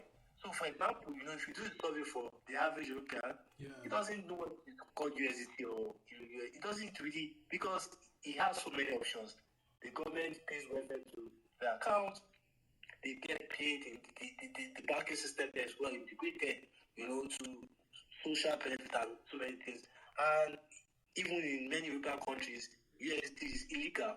So you only use USDC because they have met the legal law requirements. So I think for Africa, particularly Nigeria, I think the government, rather than fighting a lost battle, they can engage. And how can you engage? Bring in people that understand the liquidity business. People like Tony Elumelu, the founder of Money Point. Like I've always said, I don't know why we don't make use of our private sector. I don't know why we feel, because these guys have the data, not just the CBM, they have the data to be able to say, okay, why don't we make this kind of arrangement? Why don't we bring in, because Nigeria really likes to trade. The average man in the Southeast is concerned about commerce. We need to really bring in initiatives. We don't have any program to encourage entrepreneurship. We don't have any program to encourage technical skills. Just imagine if the government had engineered like 5 Starlink servers in each local government for free education, free basic education, remote learning through different initiatives. All these things will make a difference. So I think it goes back to drawing board that you cannot lay your bed rough and expect to sleep well. We need to start by laying our bed properly, by investing in basic education, security, addressing the high inflation that has really looked like a meme coin. If Sokoto's inflation rate at 50% is scary, very scary. Bag of rice at over 110,000 naira is not something to be happy about. So, nice space as usual. I hope the people that have ears will listen. Like Nkosi Weda said, Nigeria really needs to reduce the cost of operational expenses. We are not South Africa, we are not United States, we are not France, we are not UK, we are Nigeria. We really need to cut our costs according to the size of our pocket. True, and again, if they want to get retail dollars, they can just simply do a dollar savings bond, like what we do in Naira. You can simply say you can bring in $50 and get 2%. It's better than keeping the money in America. Savings account in America don't pay you 2%, and people can even do that, right? Lots of folks have $100 in Nigeria, they just have it, $100, $50. They don't need that dollars because they can't spend dollars, but they put it in the CBN. The CBN can mop up all those loose $1, $2, mop it up. It's maybe $1 billion or $3 billion. It's something. But to simply say this one they are doing is not going to work, that's just my take. So there are many ways they can achieve exactly what they want to achieve and still increase confidence and boost the financial system than bring out an EO that is ill-advised, ill-worded, and ill-timed. So on that note, guys, let's call it today. It's going to be a great weekend or a great weekday for you guys. Monday comes up next. You guys go out there, hustle, make that money, and God's going to be with you guys. Yeah? All right, see you guys. Take good care of yourselves. Keep it safe. I'll see you guys again till next week when we'll have another topic to talk about. We're going to have again our end of year. Don't forget our end of year review and our beginning of year review. We're going to bring in, hey, what's going to happen in 2025? Where should we be looking at? What sectors? How should we position ourselves? Also, we're going to do our financial planning set of what we talk about each year, how you should approach a year, the very, very basics, how to do a budget, how to look at your expenses so you can set yourself up. If you can't budget, bro, you can't make money in investments, right? If you don't understand how you can create an emergency fund, you can't go and start buying stocks and shares. It doesn't work that way. You've got to do the basics, then you can move on. So we're going to also do that in the first month of January or even the end of December, so you get yourself ready for December to hit the ground running. So our financial planning space is going to come on where we do how you can do your financial health check and also the review of 2024 and how to look forward to 2025 as well. Stay with us, folks. We're going somewhere. Thank you so much, guys. I appreciate you all tuning in. Love you guys. Take care of yourselves and bye.